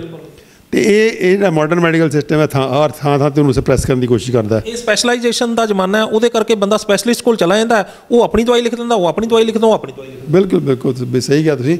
ਔਰ ਬੰਦੇ ਨੂੰ ਮਰੀਜ਼ ਨੂੰ ਅਖੀਰ 'ਚ ਸਮਝ ਨਹੀਂ ਆਉਂਦੀ ਵੀ ਮੈਂ ਹੁਣ ਕੀ ਕਰਾਂ। ਕਈ ਵਾਰ ਤਾਂ ਮਰੀਜ਼ ਜਿਹੜਾ ਇੱਕ ਅਲੱਗ-ਅਲੱਗ ਮਰਜ਼ਾਂ ਦੇ ਕਈ ਐਂਟੀਬਾਇਓਟਿਕ ਚੱਕੀ ਫਿਰਦਾ। ਹਾਂ ਬਿਲਕੁਲ, ਬਹੁਤ ਇੱਕ ਐਂਟੀਬਾਇਓਟਿਕ ਜਿਹੜਾ ਉਹ 4-4 ਮਹੀਨੇ ਤੋਂ ਖਾ ਰਿਹਾ, ਕੋਈ 2 ਮਹੀਨੇ ਦਾ। ਅੱਜ ਕੱਲ੍ਹ ਹੀ ਸਾਡੇ ਕੋਲ ਇੱਕ ਲੇਡੀ ਆਈ, 2 ਸਟਰੋਂਗ ਐਂਟੀਬਾਇਓਟਿਕ ਜਿਹੜੇ ਕਿ ਬਿਲਕੁਲ ਰਿਜ਼ਰਵ ਨੇ, ਜਿਹੜੇ ਕਿ 5-7-10 ਦਿਨ ਤੋਂ ਵੱਧ ਨਹੀਂ ਖਾਣੇ ਹੁੰਦੇ, ਉਹ 4 ਮਹੀਨੇ ਤੋਂ ਖਾ ਰਹੀ ਹੈ। ਉਹਨੂੰ ਰਿਵਾਈਵ ਕਰਨਾ ਕਿੰਨਾ ਔਖਾ। ਤੇ ਇਸ ਕਰਕੇ ਜਿਹੜਾ ਕੁਦਰਤ ਖੈਰ ਗ੍ਰੇਟ ਹੈ, ਕਿਉਂਕਿ ਸਰੀਰ ਨੂੰ ਰਿਜੈਕਟ ਕਰਨ ਲੱਗ ਜਾਂਦਾ। ਸਰੀਰ ਇੱਕ ਲੈਵਲ 'ਤੇ ਲਿਵਰ 'ਤੇ ਬਰਡਨ ਜ਼ਰੂਰ ਪੈਂਦਾ, ਤਾਂ ਹੀ ਫੈਟੀ ਲਿਵਰ ਹੋ ਰਿਹਾ ਤਾਂ ਦਾਣੇ ਖਾਣੇ ਨੂੰ। ਸਰੀਰ ਜਦੋਂ ਸਰੀਰ ਦੇਖਦਾ ਵੀ ਇਹ ਤਾਂ ਹਟ ਨਹੀਂ ਰਿਹਾ, ਬੰਦਾ ਖਾਈ ਜਾਂਦਾ, ਤਾਂ ਉਹ ਫਿਰ ਲਿਵਰ ਧੜਾ ਉਹਨੂੰ ਸਿੱਟੀ ਜਾਂਦਾ, ਬਾਹਰ ਦਫਾ ਵੀ ਬਾਹਰ ਕੱਢੀ ਜਾਂਦਾ। ਅੱਛਾ, ਕੁਦਰਤ ਬੜੀ ਗ੍ਰੇਟ ਹੈ, ਕੁਦਰਤ ਬੜੀ ਗ੍ਰੇਟ ਹੈ ਕਿ ਕੁਦਰਤ ਜਿਹੜੀ ਤੁਹਾਨੂੰ ਬਚਾਉਣ ਲਈ ਆਲ ਆਊਟ ਜਾਂਦੀ ਹੈ। ਤੁਸੀਂ ਦੇਖੋਗੇ ਕੁਦਰਤ ਦਾ ਬਣਾਇਆ ਹੋਇਆ ਐਡਾ ਵਰਤਾਰਾ ਪਰਮਾਤਮਾ ਦਾ, ਕਿ ਕੁਦਰਤ ਨੇ ਜਦੋਂ ਜੀਵ ਨੂੰ ਬਣਾਉਂਦੀ ਹੈ ਤਾਂ ਕੁਦਰਤ ਇਹ ਗੱਲ ਇਨਸ਼ੋਰ ਕਰਨ ਦੀ ਕੋਸ਼ਿਸ਼ ਕਰਦੀ ਹੈ ਕਿ ਜੀਵ ਆਪਣੀ ਪੂਰੀ ਉਮਰ ਜੀਵੇ। ਉਹਦੀ ਉਹ ਨਹੀਂ ਦੇਖਦੀ ਵੀ ਇਹ ਬੰਦਾ ਅਣਜਾਣ ਹੈ, ਭੋਲਾ ਹੈ, ਬੇਵਕੂਫ ਹੈ, ਗਧਾ ਹੈ ਤੇ ਨਲਾਇਕ ਹੈ। ਉਹਦੀ ਇਹੋ ਜਿਹੀ ਕੋਈ ਉਹਦੇ ਕੋਲ ਕੋਈ ਜੱਜਮੈਂਟ ਨਹੀਂ ਹੈ। ਉਹਦਾ ਬੱਚਾ ਕੁਦਰਤ ਵਾਸਤੇ, ਪਰਮਾਤਮਾ ਵਾਸਤੇ ਉਹਦਾ ਬੱਚਾ। ਤਾਂ ਆਪਣੇ ਬੱਚੇ ਨੂੰ ਬਚਾਉਣ ਵਾਸਤੇ ਕੁਦਰਤ ਆਲ ਆਊਟ ਜਾਂਦੀ ਹੈ। ਆਲ ਆਊਟ ਜਿਹੜੀ ਹੈ ਉਹ ਫਿਰ ਡੀਟੌਕਸੀਫਿਕੇਸ਼ਨ ਜਿਹੜੀ ਹੈ, ਲਿਵਰ ਦੀ ਡੀਟੌਕਸੀਫਿਕੇਸ਼ਨ, ਗੁਰਦਿਆਂ ਦੀ, ਪਸੀਨੇ ਰਾਹੀਂ, ਉਹ 50 ਕਿਸਮ ਦੇ ਜਿਹੜੇ ਕੋਈ ਕਰਦੇ ਉਹ ਕੋਸ਼ਿਸ਼ ਕਰਦੀ ਹੈ ਕਿ ਬੰਦਾ ਜਿਉਂਦਾ ਰਹੇ। ਸੋ ਉਹਦੇ ਕਰਕੇ ਬੰਦਾ ਬਚ ਜਾਂਦਾ। ਨਹੀਂ ਤਾਂ ਮਤਲਬ ਸਾਡੇ ਵੱਲੋਂ ਤਾਂ ਕੋਈ ਅਸਰ ਨਹੀਂ ਹੈ। ਜਿੰਨੀਆਂ ਇੰਨੀਆਂ ਦਵਾਈਆਂ ਜੇ ਬੰਦੇ ਨੂੰ ਦਿਓ ਅਤੇ ਜੇ ਅੰਦਰ ਉਹ ਸਿਸਟਮ ਕਲੀਨਿੰਗ ਸਿਸਟਮ ਨਾ ਹੋਵੇ, ਡੀਟੌਕਸੀਫਿਕੇਸ਼ਨ ਦਾ, ਤਾਂ ਬੰਦਾ ਤਾਂ 4 ਦਿਨਾਂ 'ਚ ਮਰ ਜਾਏ। ਵੀ ਆਪਾਂ ਜਦੋਂ ਤੁਹਾਡੇ ਕੋਲ ਜਦੋਂ ਬੰਦਾ ਆਉਂਦਾ, ਕਿਸ ਤਰ੍ਹਾਂ ਤੁਸੀਂ ਦਵਾਈਆਂ ਘਟਾ? ਆਪਾਂ ਇੱਦਾਂ ਕਰਦੇ ਹਾਂ। ਵੈਸੇ ਤਾਂ ਜੇ ਆਪਾਂ ਸਾਰੀ ਗੱਲ ਕਰਨੀ ਚਾਹਾਂਗੇ ਤਾਂ ਬਹੁਤ ਲੰਬੀ ਹੋ ਜਾਏਗੀ। ਅੱਜ ਆਪਾਂ ਜਨਰਲ ਪ੍ਰਿੰਸੀਪਲ ਦੀ ਗੱਲ ਕਰਦੇ ਹਾਂ। ਹਾਂ, ਜਨਰਲ ਪ੍ਰਿੰਸੀਪਲ ਦੀ ਗੱਲ ਕਰਦੇ ਹਾਂ ਕਿ ਪ੍ਰਿੰਸੀਪਲਸ ਕੀ ਨੇ ਦਵਾਈਆਂ ਘਟਾਉਣ ਦੇ। ਇਹ ਤਾਂ ਹੋ ਗਿਆ, ਆਪਾਂ ਹੁਣ ਤੱਕ ਗੱਲ ਕੀਤੀ ਹੈ ਕਿ ਕਿਉਂ ਘਟਾਉਣੀਆਂ ਜ਼ਰੂਰੀ ਨੇ। ਘਟਾਉਣੀਆਂ ਬੇਹੱਦ ਜ਼ਰੂਰੀ ਨੇ, ਕਿਉਂਕਿ ਇੰਨੀਆਂ ਦਵਾਈਆਂ ਖਾ ਕੇ ਤੁਸੀਂ ਕਦੇ ਤੰਦਰੁਸਤ ਨਹੀਂ ਰਹਿ ਸਕਦੇ। ਤੁਸੀਂ ਦਵਾਈਆਂ 'ਤੇ ਪਿਆ ਬੰਦਾ ਤੰਦਰੁਸਤ ਦਿਖਾ ਦਿਓ ਮੈਨੂੰ। ਡਾਕਟਰ ਸਾਹਿਬ ਇੱਕ ਚੀਜ਼ ਮੈਨੂੰ ਦੱਸੋ, ਮੰਨ ਲਓ ਕਿ ਤੁਹਾਡੀ ਗੱਲ ਨੂੰ ਉਹ ਫੋਲੋ ਕਰਨਾ ਸ਼ੁਰੂ ਕਰ ਦਿੰਦਾ, ਦਵਾਈ ਖਾ ਰਿਹਾ ਨਾਲ ਉਹ ਬੰਦਾ, ਅਤੇ ਪਹਿਲਾਂ ਇਸ ਕਰਕੇ ਡਰ ਦੇ ਮਾਰੇ ਦਵਾਈ ਨਹੀਂ ਛੱਡ ਰਿਹਾ ਕਿ ਕਿਤੇ ਮੈਂ ਤੁਹਾਡੀ ਗੱਲ ਫੋਲੋ ਕਰਾਂ ਅਤੇ ਦਵਾਈ ਛੱਡਦਾ ਅਤੇ ਮੈਨੂੰ ਰੋਗ ਜਿਹੜਾ ਉਹ ਫੜ ਲਵੇ। ਤੁਸੀਂ ਕਹਿੰਦੇ ਠੀਕ ਹੈ, ਤੂੰ ਆਪਣੀ ਦਵਾਈ ਵੀ ਖਾ ਅਤੇ ਮੇਰੇ ਵਾਲੇ ਸਿਸਟਮ ਨੂੰ ਵੀ ਫੋਲੋ ਕਰਨ ਲੱਗ ਜਾ। ਅਤੇ ਜਦੋਂ ਤੁਹਾਡੇ ਵਾਲਾ ਸਿਸਟਮ ਫੋਲੋ ਕਰਦਾ ਹੈ, ਅਤੇ ਫਿਰ ਉਹਨੂੰ ਕਿਵੇਂ ਪਤਾ ਲੱਗੇ ਵੀ ਉਹ ਦਵਾਈ ਮੈਂ ਘਟਾਉਣੀ ਹੈ? ਕਿਉਂਕਿ ਬਹੁਤ ਸਾਰੀਆਂ ਚੀਜ਼ਾਂ ਇਹ ਹੋਣੀਆਂ ਵੀ ਦਵਾਈ ਘਟਾਉਣ ਲੱਗਿਆ ਉਹ ਪਹਿਲਾਂ ਡਾਕਟਰ ਦੀ ਸਲਾਹ ਲੈਂਦਾ ਵੀ ਮੈਂ ਦਵਾਈ ਘਟਾਵਾਂ ਜਾਂ ਨਾ ਘਟਾਵਾਂ। ਬਿਲਕੁਲ ਬਿਲਕੁਲ, ਬਹੁਤ ਇਹ ਟੈਕਨੀਕਲ ਮਸਲਾ ਹੈ। ਅਤੇ ਇੱਥੇ ਆ ਕੇ ਜਿਹੜੇ ਸਾਡੇ ਵਰਗੇ ਬੰਦੇ ਨੇ ਜਿਹੜੇ ਕਿ ਦੋਨੋਂ ਪਾਸੇ ਕੁਆਲੀਫਾਈਡ ਨੇ, ਦੋਨੋਂ ਕਿਸਮ ਦਾ ਨੌਲੇਜ ਰੱਖਦੇ, ਉਹਨਾਂ ਦਾ ਰੋਲ ਬਣਦਾ। ਅਤੇ ਉਹਦੇ 'ਚ ਇਹੀ ਮੈਂ ਕੋਸ਼ਿਸ਼ ਕਰ ਰਿਹਾ। ਅਤੇ ਮੈਂ ਮੇਰੀ ਕੋਸ਼ਿਸ਼ ਵੀ ਇਹੀ ਹੈ ਕਿ ਅਸੀਂ ਵੱਧ ਤੋਂ ਵੱਧ ਬੰਦਿਆਂ ਨੂੰ ਸਿਖਾ ਸਕੀਏ ਇਹ ਕਲਾ ਕਿ ਟੇਪਰਿੰਗ ਆਫ ਕਿਵੇਂ ਕਰਨੀ ਹੈ, ਕਿ ਦਵਾਈਆਂ ਨੂੰ ਹੌਲੀ ਹੌਲੀ ਟੇਪਰ ਆਫ ਕਿਵੇਂ ਕਰਨਾ। ਸਡਨਲੀ ਅਸੀਂ ਬੰਦ ਨਹੀਂ ਕਰ ਸਕਦੇ। ਬਹੁਤ ਸਾਰੀਆਂ ਦਵਾਈਆਂ ਨੇ ਜਿਹਨੂੰ ਅਸੀਂ ਸਡਨਲੀ ਨਹੀਂ ਬੰਦ ਕਰਾ ਸਕਦੇ। ਤਾਂ ਸਡਨਲੀ ਬੰਦ ਕਰਾਂਗੇ, ਇੱਕ ਤਾਂ ਪੇਸ਼ੈਂਟ ਨੂੰ ਉਹਦੇ ਵਿਡਰਾਲ ਆਏਗਾ, ਕਿਉਂਕਿ ਤੁਸੀਂ ਥਾਇਰਾਇਡ ਹੋ ਗਿਆ, BP ਹੋ ਗਿਆ, ਉਸ ਤੋਂ ਇਲਾਵਾ ਕੋਲੈਸਟਰੋਲ ਦੀਆਂ ਹੋ ਗਈਆਂ, ਸ਼ੂਗਰ ਦੀਆਂ ਦਵਾਈਆਂ ਹੋ ਗਈਆਂ, ਇਹ ਨਹੀਂ ਘਟਾ ਸਕਦੇ ਨਾ। ਦੂਜੀ ਉਸ ਤੋਂ ਇਲਾਵਾ ਤੁਸੀਂ ਜਿਹੜੇ ਨੇ ਜਿਹੜੇ ਪੇਨ ਕਿਲਰ ਨੇ, ਹੁਣ ਪੇਨ ਕਿਲਰ ਜਿਹੜੇ ਇਹੋ ਜਿਹੇ ਉਹਦੀ ਇੰਨੀ ਆਦਤ ਪੈਂਦੀ ਹੈ ਬੰਦੇ ਨੂੰ। ਜਿਹੜਾ ਬੰਦਾ ਹੁਣ ਮਹੀਨਾ 2 ਮਹੀਨੇ ਤੋਂ ਪੇਨ ਕਿਲਰ ਖਾ ਰਿਹਾ, ਤੁਸੀਂ ਉਹਦੀ ਪੇਨ ਕਿਲਰ ਇੱਕਦਮ ਬੰਦ ਕਰੋਗੇ ਤਾਂ ਬਹੁਤ ਜ਼ਿਆਦਾ ਦਰਦਾਂ ਹੋਣਗੀਆਂ, ਕਿਉਂਕਿ ਉਹ ਦਰਦਾਂ ਇਸ ਕਰਕੇ ਹੋਣਗੀਆਂ ਕਿ ਬਿਮਾਰ ਹੈ, ਉਹ ਦਰਦਾਂ ਇਸ ਕਰਕੇ ਹੋਣਗੀਆਂ ਕਿ ਉਹਦਾ ਸਰੀਰ ਜਿਹੜਾ ਮੰਗੇਗਾ। ਹੁਣ ਉਹਦਾ ਸਰੀਰ ਦਾ ਅੰਦਰਲਾ ਸਿਸਟਮ ਬੰਦ ਹੋ ਗਿਆ, ਕਿ ਉਹ ਸਰੀਰ ਦੇ ਅੰਦਰ ਸਭ ਕੁਝ ਬਣਦਾ। ਡੋਜ਼ ਦੀ ਆਪਾਂ ਬਹੁਤ ਵਾਰੀ ਗੱਲ ਕਰ ਚੁੱਕੇ ਹਾਂ। ਅਤੇ ਡੋਪਾਮੀਨ, ਆਕਸੀਟੋਸਿਨ, ਸੈਰੋਟੋਨਿਨ ਅਤੇ ਐਂਡੋਰਫਿਨਸ, ਇਹ ਜਿਹੜੇ ਡੋਜ਼ ਹੈ, ਜਿਹੜੇ ਕਿ ਪੋਜ਼ੀਟਿਵ ਹਾਰਮੋਨਸ ਨੇ, ਪੋਜ਼ੀਟਿਵ ਕੈਮੀਕਲ ਨੇ ਸਾਡੇ ਅੰਦਰ, ਜਿਹੜੇ ਕਿ ਸਾਨੂੰ ਅਲਰਟ ਰੱਖਦੇ ਹੈ, ਲਾਈਟ ਰੱਖਦੇ ਹੈ, ਪੇਨਲੈਸ ਰੱਖਦੇ ਹੈ, ਖੁਸ਼ ਰੱਖਦੇ ਹੈ, ਐਂਟੀ ਡਿਪਰੈਸ਼ਨ ਤੋਂ। ਉਹ ਕੀ ਹੁੰਦਾ, ਜਦੋਂ ਦਵਾਈਆਂ ਦਿੰਦੇ ਅਸੀਂ, ਉਹ ਸਾਰੇ ਬਣਨੇ ਬੰਦ ਹੋ ਜਾਂਦੇ ਆ। ਸਰੀਰ ਅੰਦਰ ਮੈਸੇਜ ਕੀ ਜਾਂਦਾ ਵੀ ਤੁਹਾਡੇ ਅੰਦਰ ਬਣਾਉਣ ਦੀ ਲੋੜ ਨਹੀਂ ਹੈ, ਬਾਹਰੋਂ ਆ ਰਿਹਾ, ਬਣਿਆ ਬਣਾਇਆ ਸਮਾਨ ਆ ਰਿਹਾ, ਇਸ ਕਰਕੇ ਆਪਾਂ ਨੂੰ ਬਣਾਉਣ ਦੀ ਲੋੜ ਨਹੀਂ। ਉਹ ਸਾਰੇ ਸਪਰੈਸ ਹੋ ਜਾਂਦੇ ਆ। ਉਹ ਡੋਜ਼ ਵਾਲੇ ਜਿਹੜੇ ਹਾਰਮੋਨ ਨੇ, ਜਿਹੜੇ ਕੈਮੀਕਲ ਨੇ, ਬਣਨੇ ਬੰਦ ਹੋ ਜਾਂਦੇ ਆ। ਅਤੇ ਜਦੋਂ ਤੁਸੀਂ ਦਵਾਈ ਬੰਦ ਕਰੋਗੇ, ਅੰਦਰ ਵੀ ਨਹੀਂ ਬਣ ਰਹੇ, ਬਾਹਰੋਂ ਵੀ ਨਹੀਂ ਦੇ ਰਹੇ ਤੁਸੀਂ, ਤਾਂ ਮਰੀਜ਼ ਦੁੱਗਣਾ ਬਿਮਾਰ ਹੋ ਜਾਊਗਾ। ਇਸ ਕਰਕੇ ਇਹ ਬੜੀ ਦਿੱਕਤ ਹੈ। ਦੇਖੋ, ਤੁਸੀਂ ਪੇਨ ਕਿਲਰ ਨਹੀਂ ਇੱਕਦਮ ਬੰਦ ਕਰ ਸਕਦੇ, ਮੈਂਟਲ ਪੇਨ ਕਿਲਰ ਨਹੀਂ ਬੰਦ ਕਰ ਸਕਦੇ, ਡਿਪਰੈਸ਼ਨ ਦੀਆਂ ਦਵਾਈਆਂ ਨਹੀਂ ਬੰਦ ਕਰ ਸਕਦੇ, ਉਹਦੀਆਂ ਜਿਹੜੀਆਂ ਚਿੰਤਾ ਵਾਲੀਆਂ ਦਵਾਈਆਂ ਨਹੀਂ ਬੰਦ ਕਰ ਸਕਦੇ। ਕੋਈ ਸ਼ਿਜ਼ੋਫਰੀਨੀਆ ਦੀ ਖਾ ਰਿਹਾ, ਕੋਈ ਕੁਛ ਖਾ ਰਿਹਾ, 50 ਕਿਸਮ ਦੀਆਂ ਦਵਾਈਆਂ ਉਹ ਚੱਲ ਰਹੀਆਂ ਹੁੰਦੀਆਂ ਨਾਲ। ਹਰ ਮਰੀਜ਼ ਨੂੰ ਅੱਜ ਕੱਲ੍ਹ ਦਾ ਪਾ ਰੱਖੀ ਹੁੰਦੀ ਡਿਪਰੈਸ਼ਨ ਦੀ ਦਵਾਈ। 1-2 ਦਵਾਈਆਂ ਨਾਲ ਡਿਪਰੈਸ਼ਨ ਦੀਆਂ ਪਾ ਰੱਖੀਆਂ ਹੁੰਦੀਆਂ ਨੇ, ਹੋਰ ਬਾਕੀ ਤਾਂ ਪਾਈਆਂ ਹੁੰਦੀਆਂ ਨਾਲ ਡਿਪਰੈਸ਼ਨ ਦੀਆਂ ਪਾ ਰੱਖੀਆਂ। ਹਾਂ, ਉਹਦੇ 'ਚ ਬਾਕੀ ਕਈ ਡਿਪਰੈਸ਼ਨ ਵਾਲੀ ਦਵਾਈਆਂ, ਹੁਣ ਦੂਜੇ ਨਿਊਰੋਪੈਥੀ ਦੀਆਂ ਦਵਾਈਆਂ ਨੇ, ਉਹਦੇ ਅੰਦਰ ਡਿਪਰੈਸ਼ਨ ਦੀਆਂ ਦਵਾਈਆਂ ਹੈਗੀਆਂ ਨੇ। ਤਾਂ ਇਹ ਆਪਾਂ ਬੰਦ ਨਹੀਂ ਕਰਾ ਸਕਦੇ। ਉਸ ਤੋਂ ਬਾਅਦ ਆ ਜਾਓ ਤੁਸੀਂ ਜਿਹੜੇ ਸਟੀਰੋਇਡ ਨੇ। ਹੁਣ ਸਟੀਰੋਇਡ ਤੁਸੀਂ ਜੇ ਅਗਰ ਇੱਕਦਮ ਬੰਦ ਕਰਾਓਗੇ ਤਾਂ ਦਿੱਕਤ ਆਏਗੀ, ਫਿਰ ਵਿਡਰਾਲ ਹੋਏਗਾ। ਬਹੁਤ ਸਟਰੋਂਗ ਵਿਡਰਾਲ ਹੁੰਦਾ ਸਟੀਰੋਇਡ ਦਾ। ਬਿਲਕੁਲ ਨੈਚੁਰਲ ਕੋਰਟੀਸੋਲ ਬਣਨਾ ਬੰਦ ਹੋ ਜਾਂਦਾ, ਬੋਡੀ ਨੂੰ ਉਹਦੀ ਲੋੜ ਹੈ। ਤਾਂ ਉਹ ਜਦੋਂ ਬੋਡੀ ਨੂੰ ਨਹੀਂ ਬਣਾਏਗੀ ਤਾਂ ਬਾਹਰਲਾ ਵੀ ਬੰਦ ਕਰਤਾ ਸੀ, ਤਾਂ ਬੋਡੀ ਬਹੁਤ ਜ਼ਿਆਦਾ ਵਿਡਰਾਲ ਫੇਸ ਕਰੂਗੀ। ਬੰਦਾ ਟੋਲਰੇਟ ਨਹੀਂ ਕਰ ਸਕਦਾ, ਬੰਦਾ ਚੀਕਾਂ ਮਾਰੇਗਾ ਵੀ ਮੈਂ ਨਹੀਂ ਕਰ ਸਕਦਾ ਜੀ ਬੰਦ। ਤਾਂ ਇਸ ਕਰਕੇ ਬੜੀ ਕਲਾ ਨਾਲ, ਬੜੀ ਹੀ ਜਿਹਨੂੰ ਕਹਿੰਦੇ ਆ ਸੰਭਲ ਕੇ ਇਹ ਕਰਨੀਆਂ ਪੈਂਦੀਆਂ, ਹੌਲੀ ਹੌਲੀ ਗ੍ਰੈਜੂਅਲੀ ਟੇਪਰ ਆਫ ਕਰਨੀਆਂ ਪੈਂਦੀਆਂ, ਤਾਂ ਕਿ ਪੇਸ਼ੈਂਟ ਨੂੰ ਮਹਿਸੂਸ ਹੀ ਨਾ ਹੋਵੇ। ਸਾਡੀ ਇਸੇ ਗੱਲ 'ਚ ਕਲਾਕਾਰੀ ਹੈ ਬਸ। ਫਿਰ ਆ ਜਾਓ ਤੁਸੀਂ ਐਂਟੀਬਾਇਓਟਿਕ ਨੇ। ਦੇਖੋ ਐਂਟੀਬਾਇਓਟਿਕ ਜਿਹੜੇ ਨੇ ਇਹ ਹੁਣ ਐਡੀ ਗੰਦੀ ਦਵਾਈ ਹੈ। ਐਂਟੀਬਾਇਓਟਿਕਸ ਜਿਹੜੇ ਨੇ ਸਾਇੰਸ ਇੱਥੇ ਆ ਗਈ ਹੋਈ ਹੁਣ ਕਿ antibiotic should be used only in life saving situations. ਜਿੱਥੇ ਲਾਈਫ ਐਂਡ ਡੈਥ ਦਾ ਮਸਲਾ ਬਣ ਗਿਆ, ਸਿਰਫ ਉੱਥੇ ਯੂਜ਼ ਕਰੋ। ਔਰ ਵੈਸਟਰਨ ਕੰਟਰੀ 'ਚ ਉਹਨਾਂ ਨੇ ਲਗਭਗ ਇੰਪਲੀਮੈਂਟ ਵੀ ਕਰਤਾ ਹੈ ਕਾਫੀ ਹੱਦ ਤੱਕ। ਲੇਕਿਨ ਸਾਡੇ ਵਰਗੇ ਕੰਟਰੀ ਦੇ ਵਿੱਚ, ਸਾਡੇ ਕੰਟਰੀ 'ਚ ਲੇਟੈਸਟ ਐਂਟੀਬਾਇਓਟਿਕ ਜਿਹੜਾ ਕਿ ਸੁਪਰ ਸਪੈਸ਼ਲਿਸਟ ਵਰਤਦਾ, ਉੱਥੇ ਜਾ ਕੇ ਬਿਨਾਂ ਪਰਚੀ ਦੇ ਲੈ ਲਓ ਔਰ ਮਰੀਜ਼ ਲੈ ਲੈਂਦਾ। ਇੱਕ ਅੱਧੀ ਵਾਰੀ ਕਿਸੇ ਨੇ ਕਈ ਕਿਸਮ ਦੇ ਇੱਥੇ ਚੱਲਦੇ ਆ। ਇੱਕ ਤਾਂ ਉਹ ਮਰੀਜ਼ ਆਪ ਹੀ ਲੈ ਲੈਂਦਾ ਵੀ ਡਾਕਟਰ ਨੇ ਲਿਖੀ ਸੀ, ਹੁਣ ਕਿਹੜਾ ਡਾਕਟਰ ਕੋਲ ਜਾਵੇ ਮੁੜ ਕੇ ਵੀ ਉਹ ਫਿਰ ਖਾਈ ਜਾਓ। ਬਾਅਦ 'ਚ ਉਹਨੂੰ ਐਂ ਨਹੀਂ ਪਤਾ ਹੁੰਦਾ ਵੀ ਕਿੰਨੀ ਦੇਰ ਲੈਣੀ, ਉਹ ਹੋਰ ਖਾ ਜਾਂਦਾ ਜ਼ਿਆਦਾ। ਹਾਂ, ਦੂਜੀ ਗੱਲ ਜਿਹੜੇ ਦੂਜੇ ਬੰਦੇ ਬੈਠੇ ਆ, ਦੂਜੇ ਕੈਮਿਸਟ ਔਰ ਜਿਹੜੇ RMP ਟਾਈਪ, ਜਿਹਨਾਂ ਨੂੰ ਨੌਲੇਜ ਕੋਈ ਨਹੀਂ ਹੈ, ਉਹ ਕੀ ਕਰਦੇ, ਉਹ ਦੇਖਦੇ ਵੀ ਫਲਾਣੇ ਸੁਪਰ ਸਪੈਸ਼ਲਿਸਟ ਨੇ ਦਵਾਈ ਲਿਖੀ, ਉਹੀ ਲਿਖਣੀ ਹੈ। ਉਹਨਾਂ ਦਾ ਸਟੇਟਸ ਵੀ ਇਸ ਗੱਲ 'ਚ ਹੈ ਵੀ ਲੇਟੈਸਟ ਤੋਂ ਲੇਟੈਸਟ ਦਵਾਈ ਲਿਖਣੀ ਹੈ। ਉਹ ਵੀ ਉਹ ਦਵਾਈ ਲਿਖਣਗੇ ਜਿਹੜੀ ਸਭ ਤੋਂ ਲੇਟ ਆਈ ਹੈ, ਉਹ ਸਭ ਤੋਂ ਮਹਿੰਗੀ ਹੋਏਗੀ, ਸਭ ਤੋਂ ਜ਼ਿਆਦਾ ਸਾਈਡ ਇਫੈਕਟ ਹੋਣਗੇ ਉਹਦੇ। ਤਾਂ ਇਸ ਕਿਸਮ ਦਾ ਵਰਤਾਰਾ ਜਿਹੜਾ ਸਾਡੇ ਜਿਹੜੀ ਹੈਲਥ ਦੀ ਮਾਰਕੀਟ ਹੈ ਫਾਰਮਾਸਿਊਟੀਕਲ ਦੀ, ਹਿੰਦੁਸਤਾਨ ਦੇ ਵਿੱਚ ਵਰਤਾਰਾ ਬਹੁਤ ਮਾੜਾ। ਮਤਲਬ ਇੰਨੀ ਮਾੜੀ ਸਿਚੁਏਸ਼ਨ ਮੈਨੂੰ ਨਹੀਂ ਲੱਗਦਾ ਕਿਸੇ ਕੰਟਰੀ 'ਚ ਹੋਏਗੀ। ਮੈਂ ਤਾਂ ਕੈਨੇਡਾ ਵੀ ਘੁੰਮਿਆ, ਅਮਰੀਕਾ ਵੀ ਘੁੰਮਿਆ, ਮੈਨੂੰ ਉੱਥੇ ਤਾਂ ਕੋਈ ਦਵਾਈ ਤੁਸੀਂ ਲੈ ਨਹੀਂ ਸਕਦੇ ਬਿਨਾਂ ਡਾਕਟਰ ਦੀ ਪਰਚੀ।